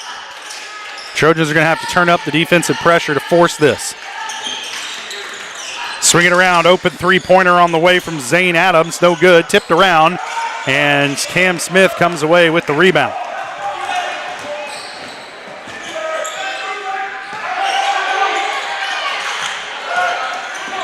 Bourne gives it up. Stevens' shot no good off the glass. Now Bourne gathers it, throws it off the leg of the defender, Adams, and it'll stay with the Trojans. Just not a good-looking possession, but when you look at the lineup out there on the floor right now for the Trojans, these are guys who may not be used to spending a lot of time out on the floor together, and here comes Jack Perry. And I'm interested to see who the Trojans are going to put on him defensively. Will be interesting to see, but also to note that Cox has left the floor, so you trade one big player for another. The Trojans throw it away on the inbound. Here comes Kimberling off the glass, no good. Rebound, Botkin. All 4'9" of him. Steps back for a three and hits. Well, it was the right choice by him for sure. Well, didn't want to go up with a contested shot against Scott There Moore. were like 3 lapses in a row that time by the Trojans on the inbound pass and then defensively. And it results in an open three-pointer for Botkin. Over the top to Moore, off the glass and good. A lot of contact, no foul. 4 points for Scott Moore. Trojans trailing it by 10. Scott Perry not intimidated at all by Perrin Stevens, just shot right over him but missed. And here comes Ransom Bourne down the baseline, a little bit out of control. Kicks it out, Smith wide open for three and hits. Inside out game. And Cam Smith on the board tonight. Trojans down by 7. Botkin into the corner, going to be a wide open shot for Kimberling. He misses everything. Smith with the rebound ahead to Bourne. Ranson's going to push the issue once again into the lane, kicks it out, and it's stolen. Just got way too deep. And if you're Ransom Bourne, don't pick up your dribble down there, just dribble out. Siler Salmon getting set to check back into the game for Girard. Wittenmeyer with it. Up top to Zane Adams. Now over to Kimberling. Way up top to Botkin, almost threw it away. Thatcher gets it over to Jack Perry, who loses it out of bounds. Trojan ball.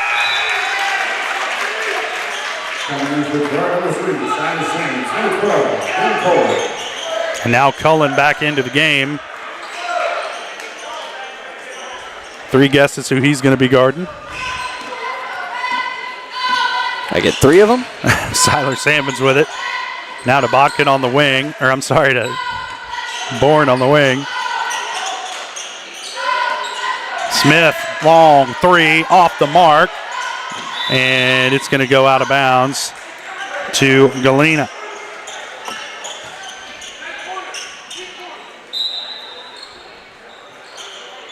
Perry directing traffic from the inbounder position. Now Scott Morgan set to check back in. Perrin Stevens continuing to guard Perry. Back up top, swinging around. Botkin will take another 3 off the mark. Rebound Cam Smith, and if you're the Trojans, you'll live with that.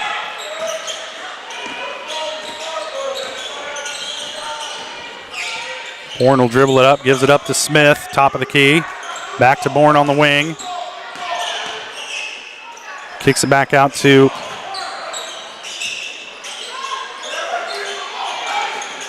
Smith with it. Now Bourne will drive down the lane, scoop shot off the glass, no good. And not a lot of size in this lineup for the Trojans as Galena comes away with the rebound, missed layup. Cam Smith comes away with it for Girard, and he'll give it up to Ben Cullen. Bourne with it, double team down on the wing. Now he'll kick it around to Stevens. Siler Salmon's with it now on the far side. Stevens back to Smith.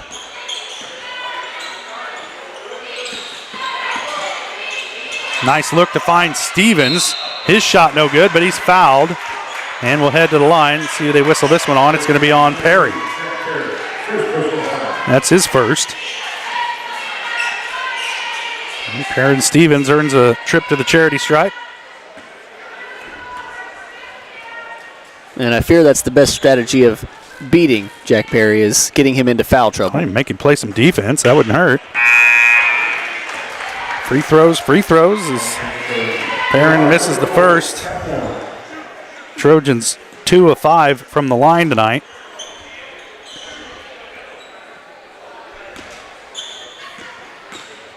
Both Scott Moore and Blake Brokob set to go into the game. Trojans now 2 of 6 from the line.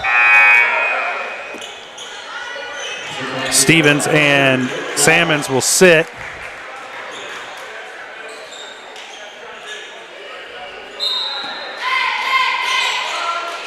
Moore will inbound over the top to Smith.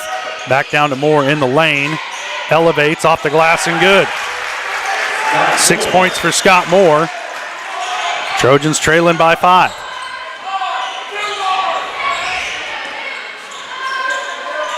Now they get it into the corner to Kimberling. He'll take an in rhythm open three, in and out, rebound Brokop.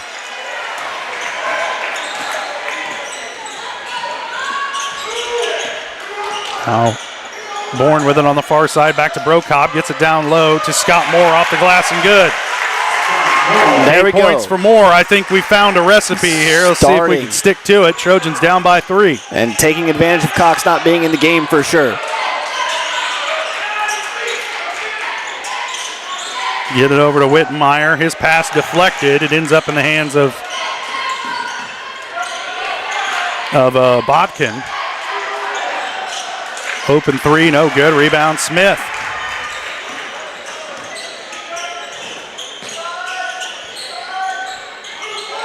Moore with it, has it ripped away, comes away to Botkin, and he's off and running, and his layup is good. I'm making Fletcher Botkin look like a star tonight. He's got 5 points, and Trojan turnover turns into points for Galena, and they got to do a better job of taking care of the ball. We'll take a quick break.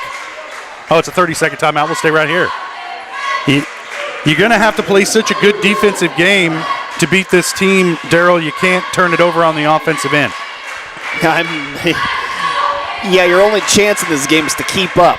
That's about all you can do because Galena's going to get their points in the game. I mean, they're going to do it. Perry's going to shoot well from outside, especially if he's hot as he looks right now. I mean, he's been on fire so far in the matchup. Missed the last few, but I expect him to pick it back up towards the end of this second quarter. But for Girard, get it inside. Keep going inside. Make them foul you. Go up. And just keep doing it over and over again. And if you're Scott Moore, you're the tallest player on the floor. Don't bring the ball down below your waist. Keep it up high. That's another thing I was going to mention. That's how he got it stripped away in the lane. That's how little guys could steal the ball away from big guys, is when you bring it down to their altitude. Yeah, and the game plan should not change. Cox still not on the floor. Go right at Perry. Don't let anyone take that ball away from you. Keep it high, but go right at Perry down low. Ranson Bourne gets it over to Brokop. Now back to Bourne to Levi Blair. Let's see if they can execute this. Blair gets it to Moore, but way too far out. Now back to Bourne. He's going to dribble baseline, pulls up for a 15-footer and hits. 6 points for Bourne. Trojans within 3. Botkin going to walk it up the floor now. Kicks it over to Wittenmeyer. Cross-court pass to Botkin. He'll get it back. Back to Wittenmeyer. Kimberling with it. He'll drive baseline. Kicks it back out to Botkin, and he walked with it. 4th turnover of the night on Galena. And the Trojans will get it back here with a chance to tie. I don't want them to take a 3, though. You better go back inside one more time. Yep, feed it down low. If you're going to get 3, get it the hard way. Brokop's pass deflected, ends up in the hands of Cullen, almost throws it away. Then Blair almost throws it away. And then Bourne loses it off his leg out of bounds. Trojans can't get out of their own way. Yeah. Nobody looked good with the ball on that possession. It's kind of an interesting choice by Cullen to kick it back out there. He was kind of wide open on the elbow there. I was expecting him to take it into the bucket. Go to the bucket.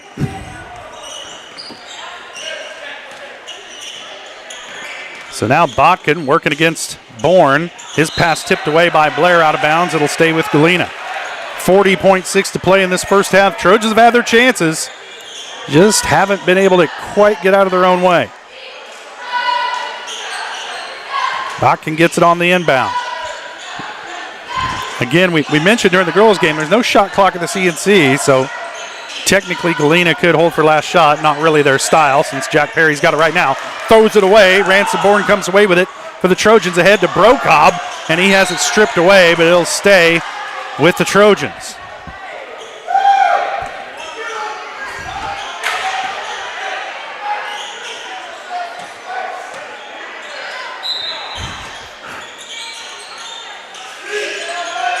Moore to throw it in, gets it in over the top to Levi Blair, now to Bourne on the wing. He drives into the lane, kicks outside, open 3 for Brokop, no good.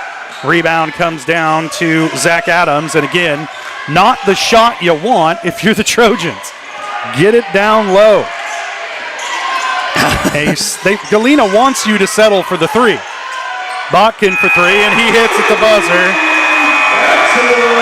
8 points for Thatcher Botkin here in this second quarter. And the Trojans trail at the half by 6, 25-19. We'll take a quick break. We'll be back with the GN Bank halftime show. You're watching Trojan basketball on Girard Sports Live.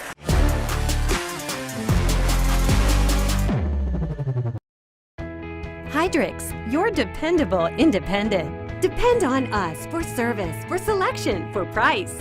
Get huge Samsung savings. Leave notes, sync calendars, and display your photos on the new Samsung Family Hub refrigerator. Plus, get free same-day delivery. Why shop for appliances where the motto is do it yourself when you can depend on the know-how of people who live appliances every day? The only thing better than our price is our service. Hydrix, Fort Scott, and Girard.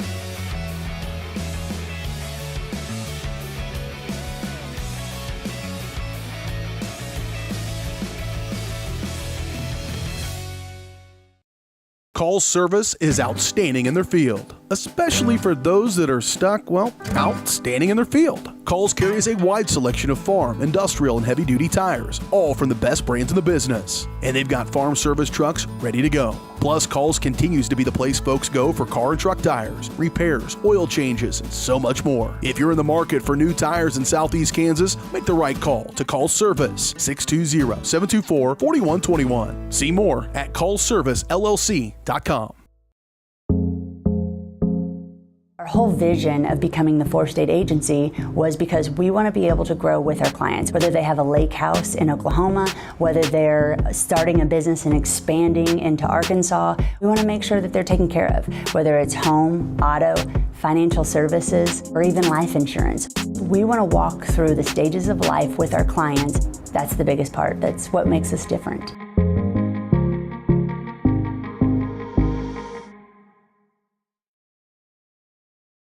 When it comes to your health care, you have a choice. Choose to stay local. Choose Girard Medical Center. For over 100 years, Girard Medical Center has been a part of the community, and they work every day to meet the healthcare needs of those they serve. With 6 locations in Southeast Kansas and an ever-expanding list of inpatient and outpatient services, you just don't have to travel anymore to get quality cutting-edge care, including many services you won't find elsewhere. Proud to serve Girard and the surrounding area. Learn more at GirardMedicalCenter.com.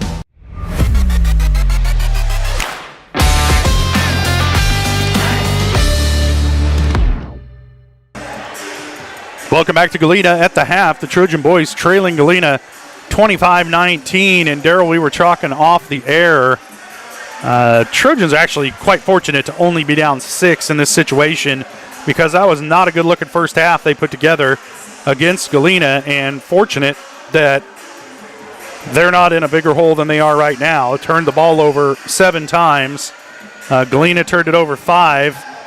And we'll take a look at the halftime stats coming up here in just a moment. This is the GN Bank halftime show brought to you by GN Bank, where they've been providing customers with the highest quality financial services in a friendly and personal way for over 100 years. Personal, business, or agricultural needs. Turn to GN Bank.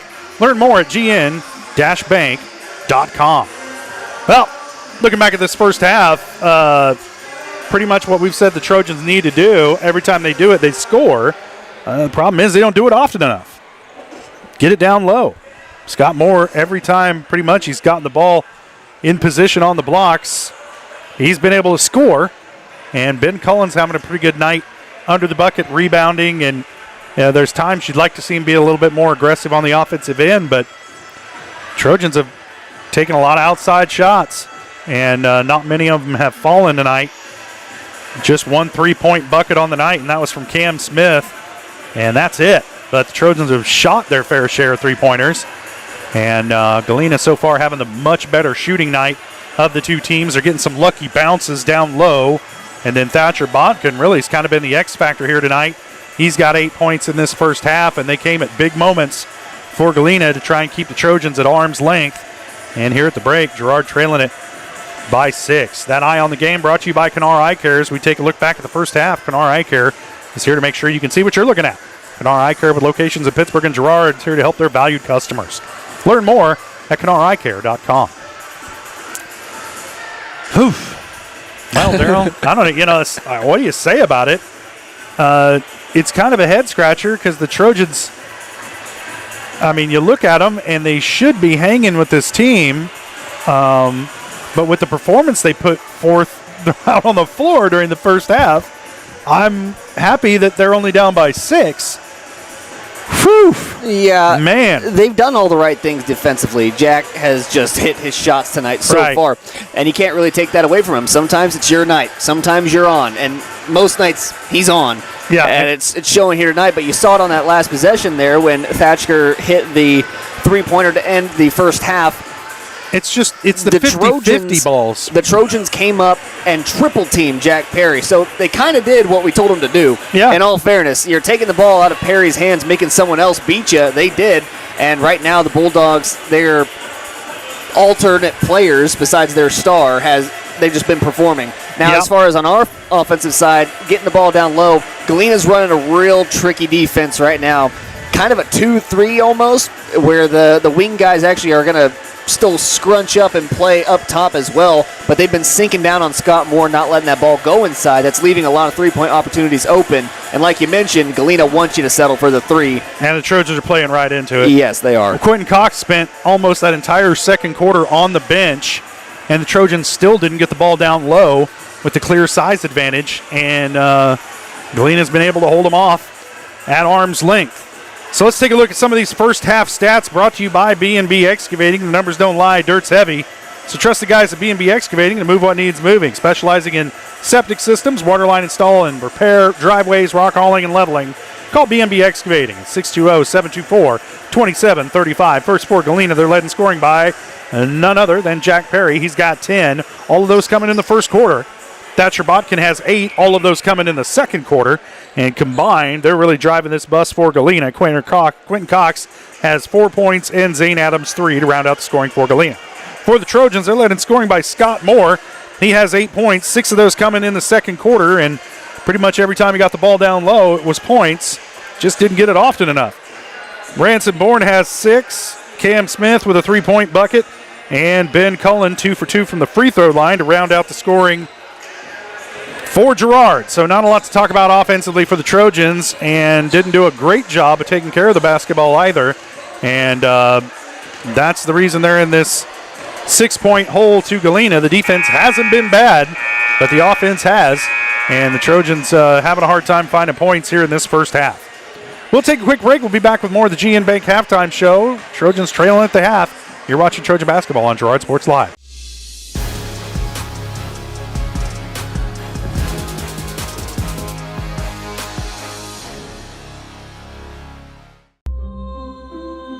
Are you tired of waiting for your internet to load at a snail's pace? Or feeling like your connection is slower than a sloth's morning routine? Maybe your current internet feels as speedy as a sunbathing turtle. Well, say goodbye to the slow lane and welcome to Crawcan Fiber Optic Internet, where we leave the slow movers in the dust. You'll zoom through the web faster than Sharky being swarmed by his adoring fans. Crawcan Fiber Optic Internet, because life's too short to wait for slow connections. Producers Cooperative Association is the area leader in providing quality agricultural products, services, and markets. PCA has what you need to maximize your operation with a full-service agronomy department, grain origination, handling and storage, bulk fuels and lubricants, propane, a jam-packed farm store, and livestock feeds in bulk or bagged. PCA is proud to call Girard home and to support Trojan athletics. Stop by or see more online at pcacoop.com. Call's service is outstanding in their field, especially for those that are stuck, outstanding in their field. Call's carries a wide selection of farm, industrial, and heavy-duty tires, all from the best brands in the business. And they've got farm service trucks ready to go. Plus, Call's continues to be the place folks go for car and truck tires, repairs, oil changes, and so much more. If you're in the market for new tires in Southeast Kansas, make the right call to Call's Service, 620-724-4121. See more at callservicellc.com. Hydrix, your dependable independent. Depend on us for service, for selection, for price. Get huge Samsung savings. Leave notes, sync calendars, and display your photos on the new Samsung Family Hub refrigerator. Plus, get free same-day delivery. Why shop for appliances where the motto is do-it-yourself when you can depend on the know-how of people who live appliances every day? The only thing better than our price is our service. Heidrick's, Fort Scott, and Girard.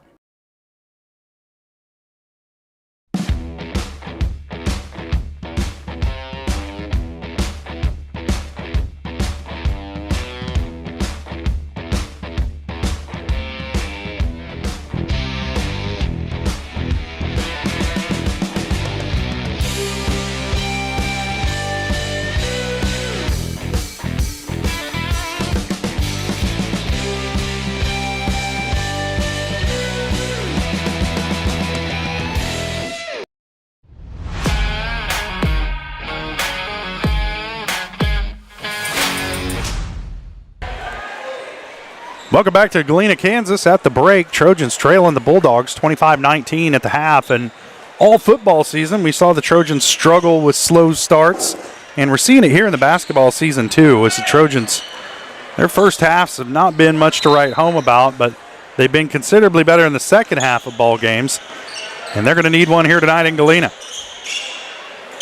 Salmons with it on the wing, up top to Cullen. Ben gets it over to Cam Smith, into the corner to Salmons. Three-pointer way off the mark.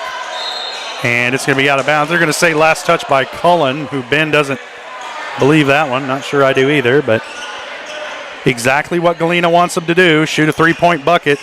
They're collapsing that defense because they don't honor the outside shot from the Trojans, and Girard hasn't really given them much reason to do so tonight. So every time Trojans shoot a three and miss, there's a bunch of white jerseys under the bucket to get the rebound. Cox with it, top of the key. Gives it up to Kimberling. His three-point shot is good. First bucket of the night for Kimberling. And the lead is 9. Cullen with it in the lane, steps through, a lot of contact, no foul. Moore gets it. His shot no good. Rebound Salmons. His shot blocked. Back up top to Bourne. He'll put it on the floor. Into the lane. Steps through. Scoop shot on the way. No good. Rebound Moore. And the putback is good. 10 points for Scott Moore. Trojans trailing by 7. Can't trade for threes for twos. Trojans got to keep the perimeter defense up. And not just on Jack Perry. Zane Adams with it, now down low to Cox, kicks it out, Botkin open for three, he'll take it and hit. You got to give it to him. Galena's just on fire right now. There's not much the Trojans aren't getting a hand in the face of the shooters, so every three is open. Moore with it down low, goes to work, off the glass, can't get it to go, fighting for the rebound, comes down to Botkin, who out-battles a couple of Trojans for it. Just the quicker guy to the ball. He's wide open right now. They don't get it to him. Kimberling to Cox. Now back to Botkin. Open three from the corner for Adams. Doesn't go. And there's a collision between Adams and Cox. And man, Cox took the worst end of that one. Both players are down. You don't like to see that. And hopefully these guys are okay. They collided, I think, headlong into each other. And Adams pops up, but Cox is still down, bleeding on the floor, and it could have busted his nose pretty good on that one. And that's a scary situation no matter what, no matter which team you're a fan of. Never want to see anybody get hurt, and just an effort play, both of those guys going for a loose ball and just had a meeting of the minds down there. And they're just telling Cox, just stay down for a minute, no rush. Man, that smarts when you get your nose mashed. Mm-hmm. Well, while they're attending to Cox, or Quentin Cox, we'll take a quick break, and we'll be back here watching Trojan football, basketball on Girard Sports Live.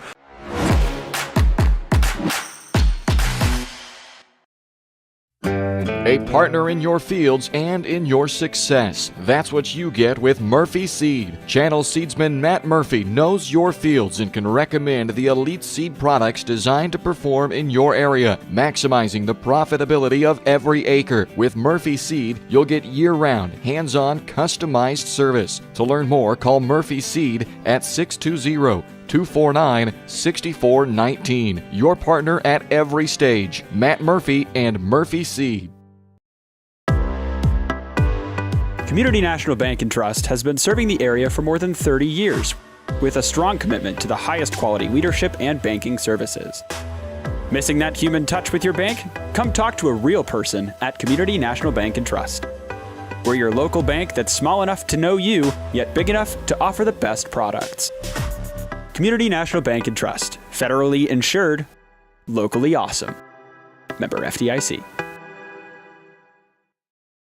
You've enjoyed life. Over the years, your community has become your passion, something you hope future generations get to experience, just as you have. That's why the Girard Area Community Foundation has worked hard to help fulfill charitable goals and inspire generosity, meeting the needs of the communities they serve. Creating a legacy fund with GACF ensures what you leave behind is an effective and lasting improvement in the community you love so dearly. Make plans to visit GirardAreaFoundation.com, preserving traditions for those who follow.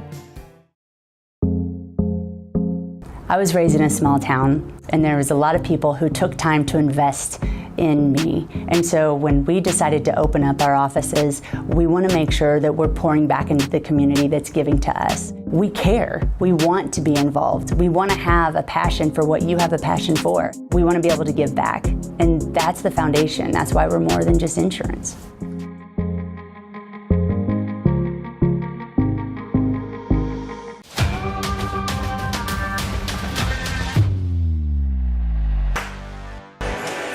Well, that's a welcome sight as Quentin Cox is able to get up and walk off under his own power and headed back to the Galena locker room. He's still got some blood coming out of that nose. It looks like he may have broken it. Who knows? I'm no doctor, Daryl, but it's bleeding pretty good. I know that. It was indeed bleeding pretty good. And the you don't have to be a scientist to see that. Scarier thing in my eyes is he's probably going to go back, do some concussion protocol, make sure he's all right. Yeah, for sure.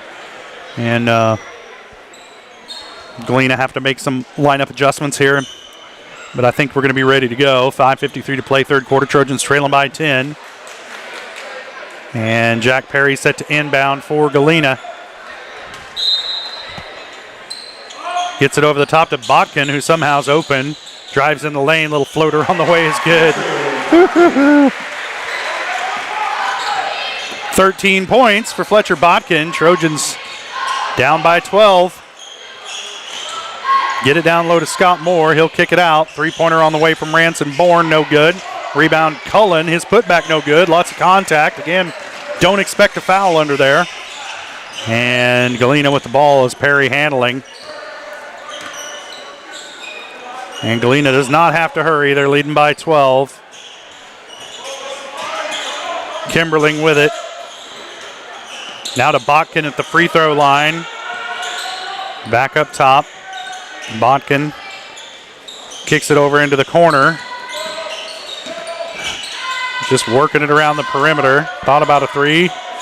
Back to Botkin, top of the key. Dribbles into the lane. Shot on the way is good.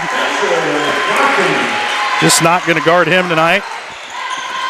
15. He had three people around him. He's just a baller, 15 dude. 15 points for Botkin. 35-21. Reminds me of a Pitt State game I watched once. They played some little school from down in Oklahoma, and they had a Native American kid who was about 4 foot, and he just lit the Gorillas up for about 30 points. Scott Moore gets the bucket down low.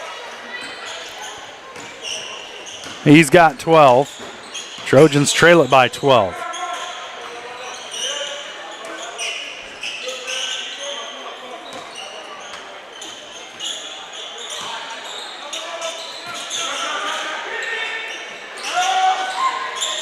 Shot on the way from Adams, no good. Trojans don't get the rebound. That ball stripped away, going to be out of bounds. Last touch by Cullen. It'll stay with Galena. That kind of night for Girard. Siler Salmons will take a seat. Levi Blair into the game for the Trojans. Botkin with it. Over to Kimberling. Shot on the way from Perry. No good. Rebound tipped around. Botkin comes away with it. His shot no good. Again tipped around. And Blair finally gathers in a rebound for the Trojans. Ransom-Bourne with it. Top of the key. Cullen down the lane. He cannot buy a foul. That was good defense by Galena. They were all straight up. Cullen just tries to force it up there. He was forcing it, but there was a lot of contact. He forced it through. And there's finally a foul as Cam Smith gathers in the rebound and got a reach-in foul. And they're going to get this one on Zane Adams. It's his first.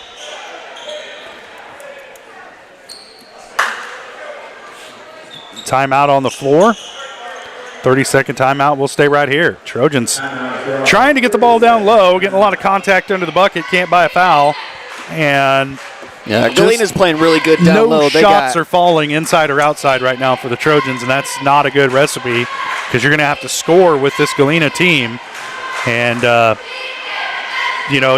our estimate of stop Jack Perry and make someone else beat you, well, so far tonight it's Thatcher Botkin, and he's playing a heck of a game with 15 points to lead Galena in scoring. And he's really kind of just been the spoiler tonight for that Trojan defense. Well, he's done his job. He's done exactly what the team has asked of him. Perry gets him the ball. He says, hey, I can't create right now because I'm getting double and triple team. Can you do something? And he goes down and he makes his shot. Somebody's bound to be open, and it's always Thatcher Botkin. And even when it's contested, he's gotten them to fall. When you're a short guy, you get used to shooting over taller guys, and you can see he's got a nice little floater. Not a bad game. Blair with it. Gets to the free throw line to Cullen. Into the corner to Bourne. Three-pointer on the way. Off the mark. Tipped around. Into the hands of Galena as they try to get it to Botkin. I don't think he was expecting the pass, but he gathers it nonetheless.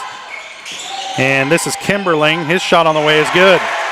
And if you're wearing white tonight, your shot's going in. 5 points for Kimberling. Trojans trailing by 14. Another bad pass and then a foul in the open floor.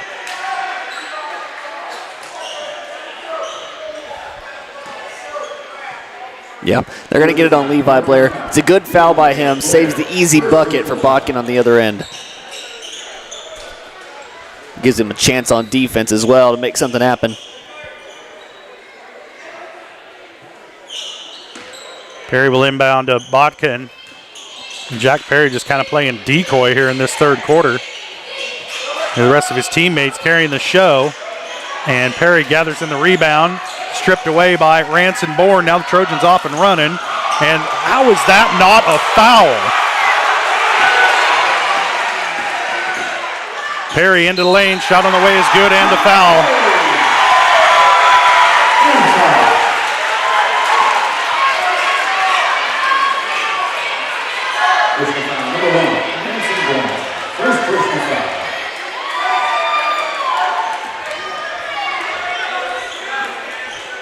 Well, Trojans aren't getting any calls tonight, that's for sure, but Galena playing a good game on top of that, and it's a recipe for disaster. Yeah, it's not the calls that are losing this game. It's not the calls, but they don't help. Bourne going to take another three, and off the mark. And just like the doctor ordered, Galena gets the Trojans to settle for a quick three. Now they have the ball back, leading by 17, and there's a timeout on the floor. Full timeout, we'll take it as well. Trojans down by a mile. 2 minutes to play, third quarter. You're watching Trojan basketball on Girard Sports Live.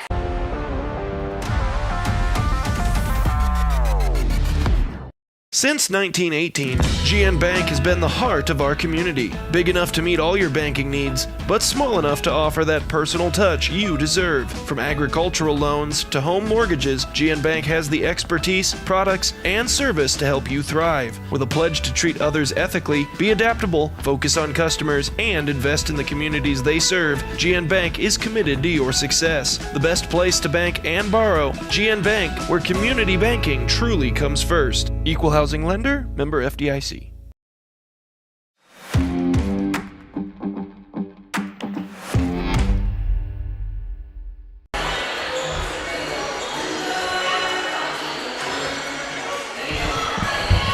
Minute 58 to play, third quarter. Trojans trailing it 40-23. And Galena's put together a pretty darn good ball game here tonight at home. And the Trojans have struggled to hit shots and take care of the basketball.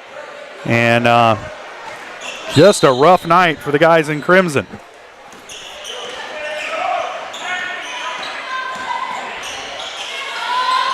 It's still bright in here, so they haven't shot the lights out yet. Perry with it, guarded by Cullen. He'll go to work down the lane. Elevates, falling away, and hits. Man, oh man. 14 points for Jack Perry. And now Galena leading it by 19.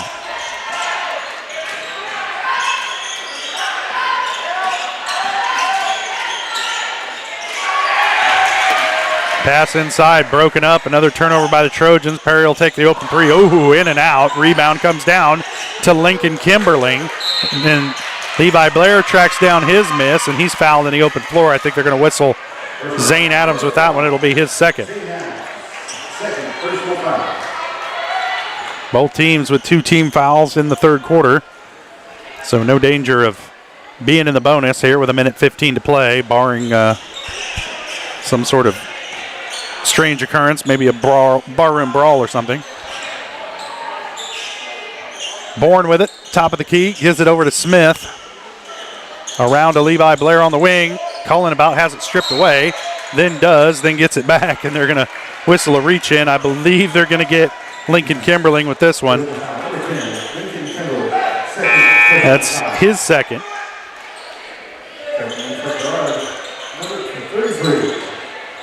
Adrian Newton and Blake Brokob check into the game for Girard. Cam Smith and Ben Cullen will take a seat.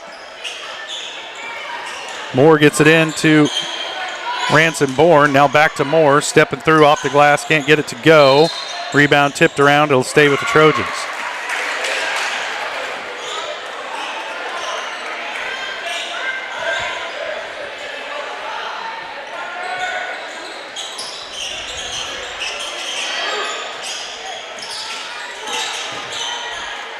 Brokob with it on the wing, feeds it down low to Moore.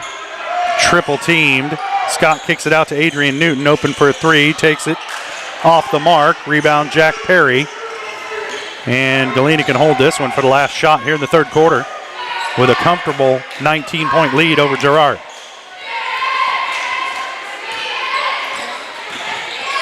Perry going to work on Adrian Newton. Now gives it up to Thatcher Botkin. Gets the call in from the sideline. Now Botkin goes to work on Bourne, back to Perry. Newton. As Perry works off the screen, he'll step back three and doesn't go. I'm surprised Zane Adams gets the loose ball. His shot at the buzzer is good. Oh, man. Thatcher Botkin hits the, was that a three?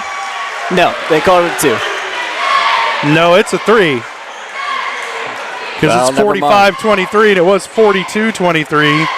So a three-pointer at the buzzer gives Galena a 22-point lead. We'll take a quick break and we'll be back. You're watching Trojan Basketball on Girard Sports Live.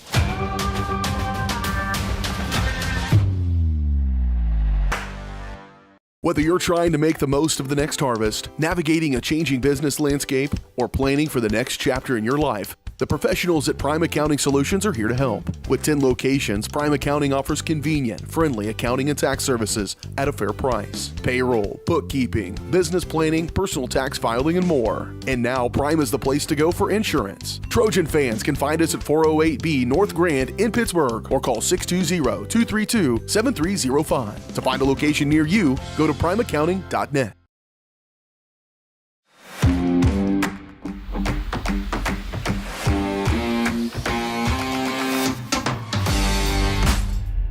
Yeah. Welcome back to Galena. 1 quarter left to play. The Trojans better make it a good one as they trail by 22 to the Galena Bulldogs. 45-23 in a game where everything's gone right for Galena and very little has gone right for the Trojans. And you just kind of credit the opponent for that because Galena's, you can't take anything away from them. They're playing a heck of a game. This team's going to give people fits this year.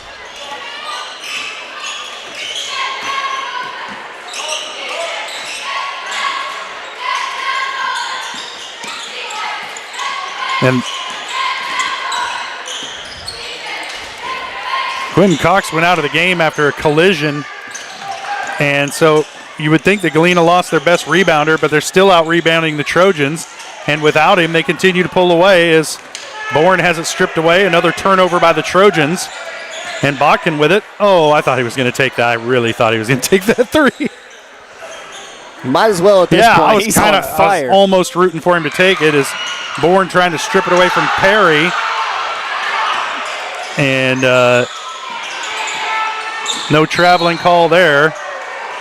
And they're going to whistle Ben Cullen for just blowing through a screen. That's just Cullen's second. Might be a little frustration there. When in doubt, just plow through the guy setting the screen. It's cathartic. You can't get around him. Yeah, go through him. That's right. Into the corner to Perry. Back up top to Botkin. And, oh, man, I thought he was going to take that one, too. 7 minutes to play. And counting. Back up top to Kimberling. Now Adams with it. Wittenmeyer, now Botkin driving into the corner to Adams. Now back around, and Perry with it, top of the key, going to work against Ben Cullen. Just rises up, shoots a three, short of the mark, but Galena with the rebound. And they've really beaten the Trojans to every 50-50 ball tonight. And there's a foul on the floor. And they're going to whistle that one on Ranson Bourne. That's his second.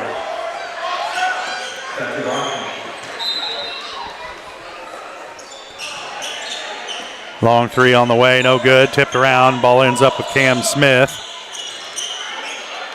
And he'll get it back from Cullen. The Trojans go to work on offense, need to find some points. They've had a hard time with that here in this second half. Down low to Scott Moore. He's fouled and the bucket. Scott Moore with all 6 of the Trojans' points here in this second half.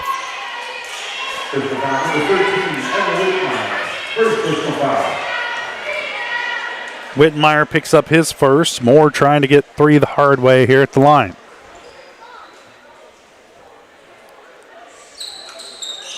Yeah, off the back iron, no good. Rebound, Cullen. Ben, a lot of contact again, and gets his own rebound, and the putback is good. 4 points for Ben Cullen.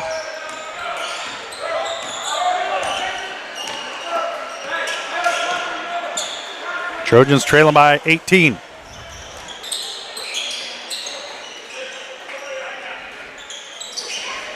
Wittenmeyer with it, over to Adams, down low to Perry on the blocks, working against Cullen. I think he likes playing against that double team. The turnaround on the baseline is good. I think he's just going for a degree of difficulty, Daryl. He's probably practiced that waits for the double life. team to get there, and then, all right, I'm going to shoot a fadeaway in your eye. Burke loses control of it. Long pass down court, ends up in the hands of Kimberling. His shot no good. He's going to draw a foul on Cullen, and that'll be 3 on Ben. Well, were you wondering how Girard's nights went? I think that play pretty much sums it up. There's several plays that sum it up. The only thing that would have added the cherry on top was another fadeaway 3 from Perry. Yeah, if it would have somehow ended in Thatcher Botkin's hands for a 3-point shot. Kimberling misses the front end. And comes up empty. Strips the ball away, gets it back, layup's good. Ooh, you can't make this up, Daryl. 7 points for Kimberling, all those coming in the second half. So far, the Trojans outscoring Kimberling by 1 here in this half. Down to Moore, wide open for the layup, and it's good.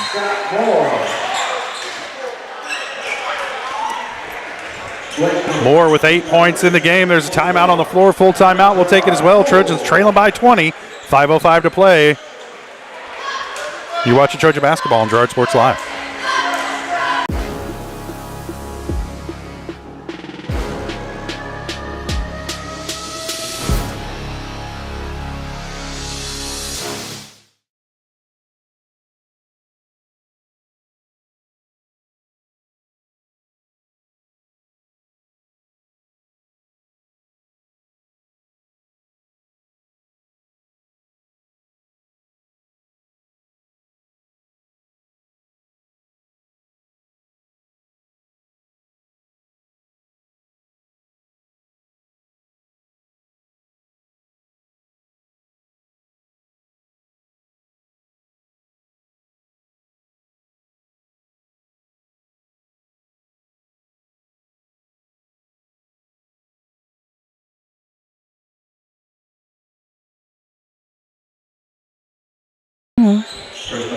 Well, it's Friday the 13th, and looks like it's hexed everything that has anything to do with Girard, whether it's the team on the floor or the guys in the booth.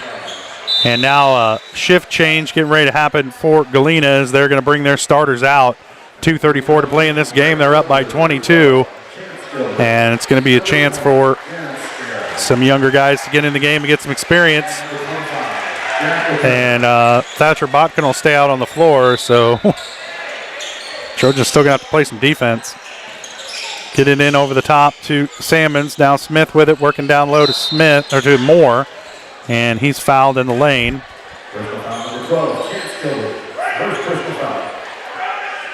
Makes you wonder if Friday the 13th is so unlucky. What did Galena do? What kind of dark? What kind of dark unlucky for magic? everybody apparently. Yeah, what kind of voodoo is going on down here in Galena? Over at the Dairy Queen. That's right.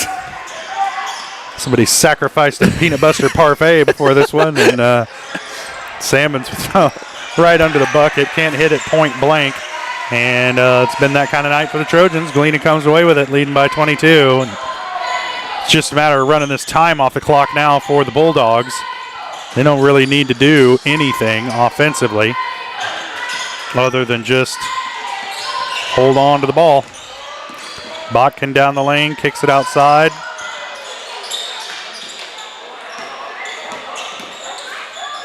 Gannon Scarrow gives it up to Braden Buckaloo. What a name. Yeah.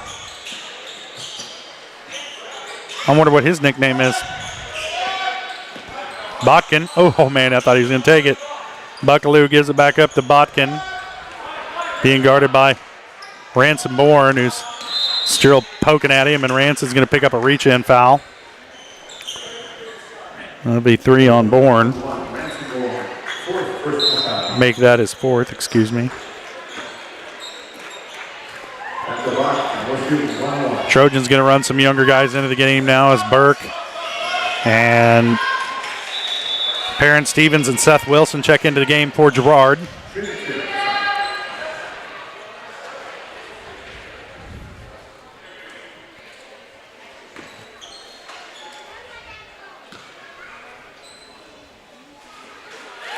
Botkin hits the first.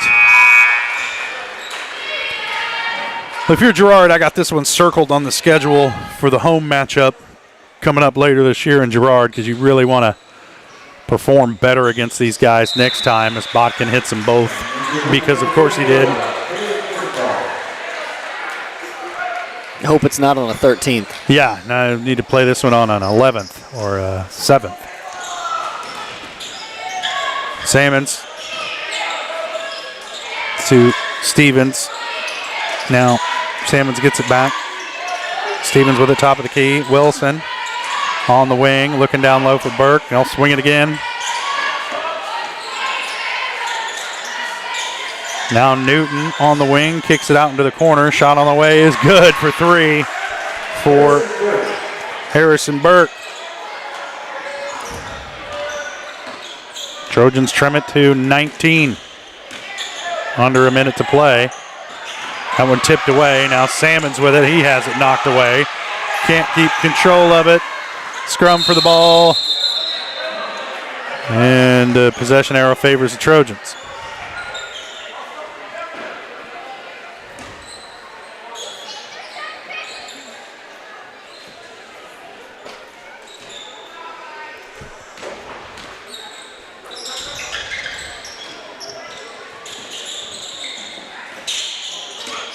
Salmons with it on the wing, up top to Burke. He'll swing it around to Stevens. Now Newton driving, gives it up to Salmons. Shot along the baseline, no good. Get it outside to Burke again, driving down the lane. Shot on the way is good, and the foul. Harrison Burke, 5 points here. Late action in this fourth quarter.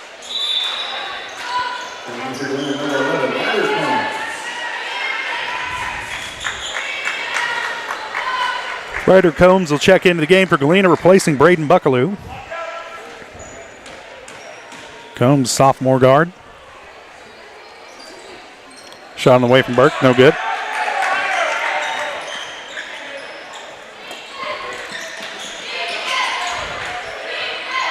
Chase Gilbert with it, loses the dribble, and it's going to be Trojan ball. 10 seconds left. Salmons handle it across half court. 6 seconds and counting. Burke with it. Back up to Salmons. He's going to have to do something. Elevates and shoots from the elbow. No good, and that's going to do it. Trojans fall tonight 55-36 to the Galena Bulldogs in a game where everything went Galena's way, and they played a heck of a game. You'd like to blame it on some cosmic curse tonight from Friday the 13th, but I think it's just good basketball by this team from Galena, and they're going to give a lot of people in this league trouble. And Jack Perry is a fantastic player, and I think if you're a college coach in this area, unless you're from Missouri Southern, you should be taking a look at Jack Perry, because that guy is a baller, and he will be playing at the next level somewhere. So good effort tonight by Galena. Good to see Quentin Cox doing okay down there on the floor. All the Trojan players checking on him to make sure he's okay, and he's got some toilet paper in his nose, and he looks like he's going to be all right. And hopefully, as long as he doesn't have any beauty pageants in the next couple weeks, he'll be fine. We'll step away for a quick break. We'll come back with the Eastside Cafe post-game show. Hopefully talk to Coach Westcott a little bit and then put a bow on this one from Galena. Trojans fall by 19 to the Galena Bulldogs, 55-36. You're watching Trojan basketball on Girard Sports Live.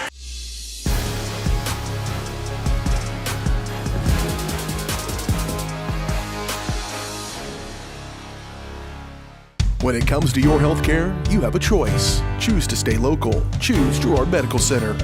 For over 100 years, Girard Medical Center has been a part of the community, and they work every day to meet the healthcare needs of those they serve. With 6 locations in Southeast Kansas and an ever-expanding list of inpatient and outpatient services, you just don't have to travel anymore to get quality cutting-edge care, including many services you won't find elsewhere. Proud to serve Girard and the surrounding area. Learn more at girardmedicalcenter.com. Call service is outstanding in their field, especially for those that are stuck, outstanding in their field. Calls carries a wide selection of farm, industrial, and heavy-duty tires, all from the best brands in the business. And they've got farm service trucks ready to go. Plus, Calls continues to be the place folks go for car and truck tires, repairs, oil changes, and so much more. If you're in the market for new tires in Southeast Kansas, make the right call to Call Service, 620-724-4121. See more at callservicellc.com. More than just your neighborhood pharmacy, Mathis Drug is your hometown partner in health. With pharmacist Bria Scheibe and an experienced, highly trained staff, Mathis Drug is ready to serve you. And now, Mathis Drug offers comprehensive compounding, which is one of the few pharmacies in Southeast Kansas with this convenient on-site service. From medications to expert advice, call 620-261-9779. Mathis Drug Store, where community and care come together.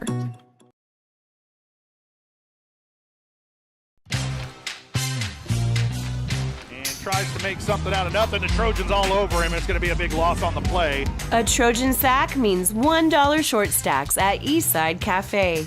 Kick off your day with a hearty breakfast or take that midday break at Eastside Cafe.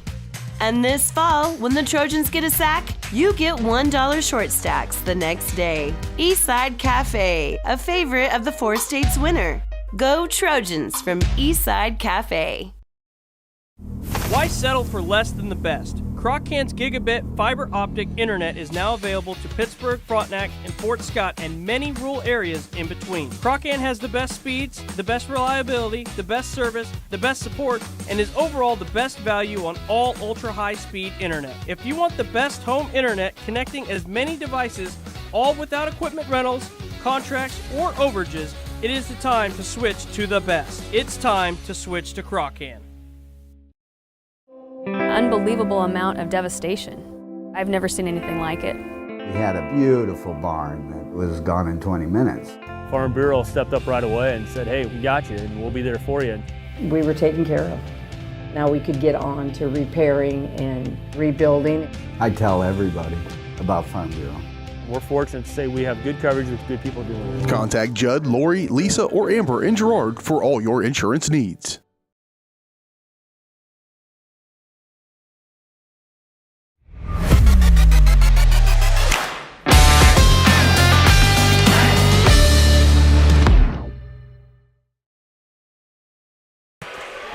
Welcome back to Galena High School. It's Friday the 13th, and tonight was a bit of a horror movie for the Trojans as they fall 55-36 to the Galena Bulldogs. A rough way to start your CNC League schedule, but this Galena team could be your CNC League champ. I mean, they're a tough team, and the Trojans actually pretty fortunate that they're not in the same sub-state with Galena, and hopefully somebody else would get them in sub-state and we never have to see them again. But just a rough one tonight. Jack Perry was his normal self, and then Thatcher Botkin really kind of played out of his skin tonight. Let's take a look at some of these stats. Before we do, we want to let you know that our post-game show is brought to you by Eastside Cafe. Experience the best breakfast in all of Crawford County 6 days a week at 120 South Ozark Street in Girard. Proud supporters of Trojan Athletics. All right, first, for Galena, they're led in scoring by Thatcher Botkin. He had 20 points. Jack Perry, 18. Lincoln Kimberling, 9 points. All of those coming in the second half. And then Quentin Cox finished with 4, all of those in the first half. And Zane Adams, 3, those coming in the first half as well. For the Trojans, they're led in scoring by Scott Moore. He had 16. Ransom Bourne and Ben Cullen added 6 points each. And Harrison Burke added 5. I'm missing 3 points somewhere for the Trojans, and who knows where. That's why these are unofficial stats. And Trojans, nonetheless, the thing that counts the most is the score, 55-36. Trojans fall short here tonight. Back in action next Tuesday night on the road at Chanute. So things don't really get much easier for the Trojans as Chanute, as Coach Herlocker was saying after the girls' game, they play some bigger schools. And so they'll be seasoned and ready to go against the Trojans, and they're going to have to regroup and refocus as they get ready to travel up to Neosho County to take on the Blue Comets. So that one that'll be a tough one. That'll be a tough one. Daryl, since we're waiting for Coach Westcott, and he may still be talking to the team after this one, we may not get him tonight after this game, but we got to come up with a player of the game. And for the Trojans, it's you almost got to give it to Scott Moore because he led the team in scoring, and he was pretty reliable down low and had a gang of rebounds and 16 points. Not a double-double, though, for those of you who like pancakes. And he held Quentin Cox down low as well. He did. And, Ben Cullen did a pretty decent job when he was out there guarding Jack Perry, but you can only do so much as a mere human. And so I don't know. I'd have to agree with you on the Scott Moore pick. I mean, it's hard to go away from him, like you said. He was kind of that guy to go down to down low, and he seemed like the solution. Right, the solution. But well, our play of the game brought to you by Evans Motors. Get the keys to your next ride with a stop at Evans Motors. Nate and Eddie have decades of experience getting folks into the right car, truck, van, or SUV that's right for them and their family. Stop by and see them at the intersection of Highways 69 and 400, just south of Pittsburgh, or see their full selection online at evansmotors.net. Let's take another break. We'll see if Coach, he's making his way up here, but let's go ahead and take a break anyway, Daryl. Okay. And then after we talk to Coach, we'll just put a bow on it here from Galena. Trojans fall 55-36 to the Bulldogs. You're watching Trojan basketball on Girard Sports Live.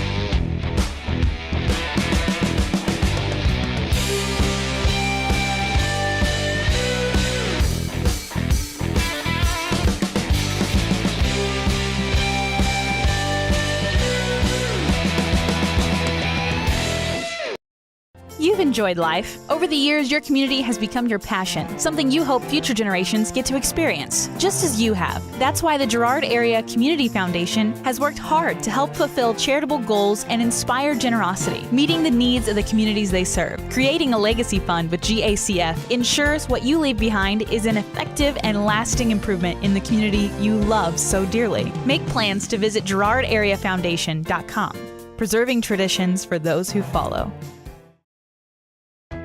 Hydrix, your dependable independent. Depend on us for service, for selection, for price. Get huge Samsung savings. Leave notes, sync calendars, and display your photos on the new Samsung Family Hub refrigerator. Plus, get free same-day delivery. Why shop for appliances where the motto is do it yourself when you can depend on the know-how of people who live appliances every day? The only thing better than our price is our service.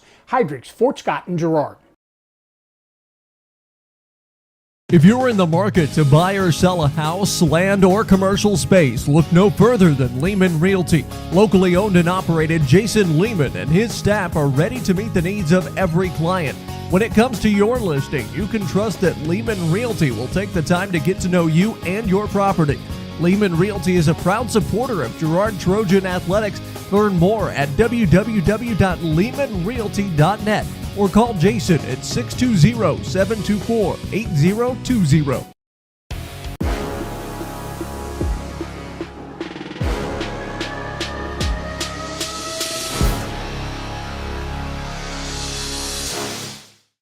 No, we've made better decisions, that's for sure. Welcome back to Galena High School. Trojans fall short tonight, 55-36 to Galena Bulldogs in the CNC League opener. And right now we're joined by head coach Rod Westcott, and Coach Darrell and I did not hesitate to point out that it was Friday the 13th and played a good game tonight. But, you know, maybe the universe had a factor to play, the lunar calendar, something like that. But probably Jack Perry. Probably maybe Jack Perry, yeah. He had a lot to do with the outcome tonight. But, you know, we were talking to him before we were on air, and I thought Ben did a good job on him. He's a good player, and he hit some tough shots. He made some circus shots in that first half. Man, he takes some tough shots, but he knocks them down. So you got to give the kid credit. He spent a lot of time in the gym, and there's a reason he shoots it that well. So, very good player, headsy player, and like I said, I felt like Ben did a pretty good job on him. We probably need to get a little more length on him the next time we play him. But you know, I felt like Ben did everything he could. Second quarter, you know, we ran a little junk at him and kind of got ourselves back into it, and we're able to knock some shots down on the offensive end, but they figured to junk out in this third quarter, so we had to get away from it, and then, you know, it kind of got away from us there in the third. But, you know, I think our kids are playing hard. We got to do a better job on the rebounds. We're not boxing out at all. That's probably as frustrating as anything to me right now. Turnovers are going to happen. Somebody's going to be quicker than you. But I feel like, you know, you can find a body and get your body on somebody every time down the floor. And we're not doing that right now. So that's going to be key for us here next week and over the Christmas break. We're going to be doing a better job of boxing out when we come back for sure. All right, and things really don't get any easier coming up Tuesday night. You guys on the road at Chanute, and they've played some bigger schools from Northeast Kansas, so they'll be a pretty battle-tested squad when you face off with them. What do you expect out of the Blue Comets? They'll probably be the best team we see all year. Yeah. They really will. They've got several kids back, play a lot of basketball, shoot the ball extremely well. So, you know, we'll have our hands full. We'll have to come out and be prepared, and, you know, hopefully we'll come out and like to see us start shooting the ball a little better. We're capable of shooting the ball well. I thought we did a better job in the latter parts of the game, getting the ball inside to Scotty, but, you know, other teams are going to have bigs. They're going to collapse on him, and when that happens and we get the looks, we're going to have to knock him down, and that's going to come. You know, we still got to get our legs under us, and I'm not real sure we're in great basketball shape yet to play both ends of the floor the way we need to play it to be successful. So we're getting there. We're still work in progress, but it's still early, so hopefully we'll continue to get better. All right, Coach. Well, I guess we'll cut you loose. Thanks for making the long climb up here to the box to talk to us. And I told Darrell during the break, I'm glad we're running a break so Coach can get his wind back. No, I'm glad we have this safety ring. Yeah, that's right. I get up high like this, I get nervous. You get woozy in the altitude? Yeah. Yeah. Well, thanks for coming up and talking to us. Our post-game coach interview brought to you by Community National Bank and Trust.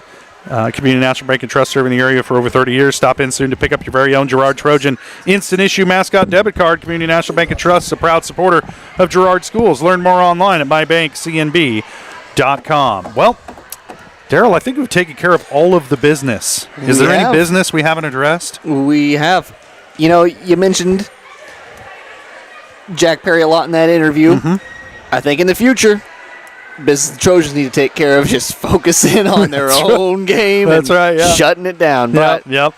Hey, I want to say congratulations to my granddaughter, Autumn McIntosh. She's swimming out in an all-star meet in Wichita this weekend. And did a really good job on her 500-meter freestyle. She's now ranked number 88 in her age group in the entire United States. So wow. Pretty awesome, yeah. Get those genes from you? No, certainly not. not a one of them.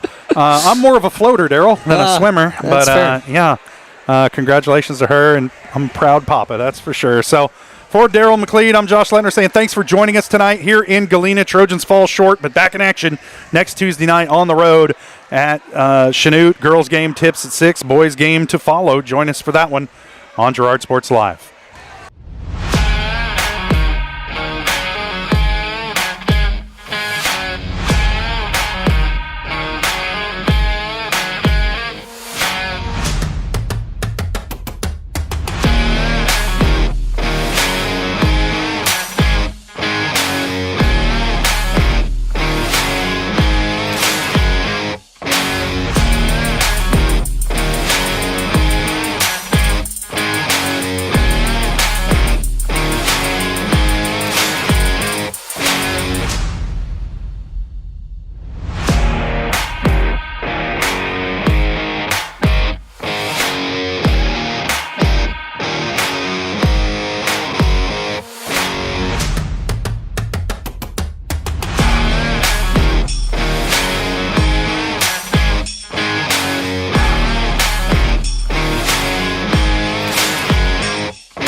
Thanks for watching.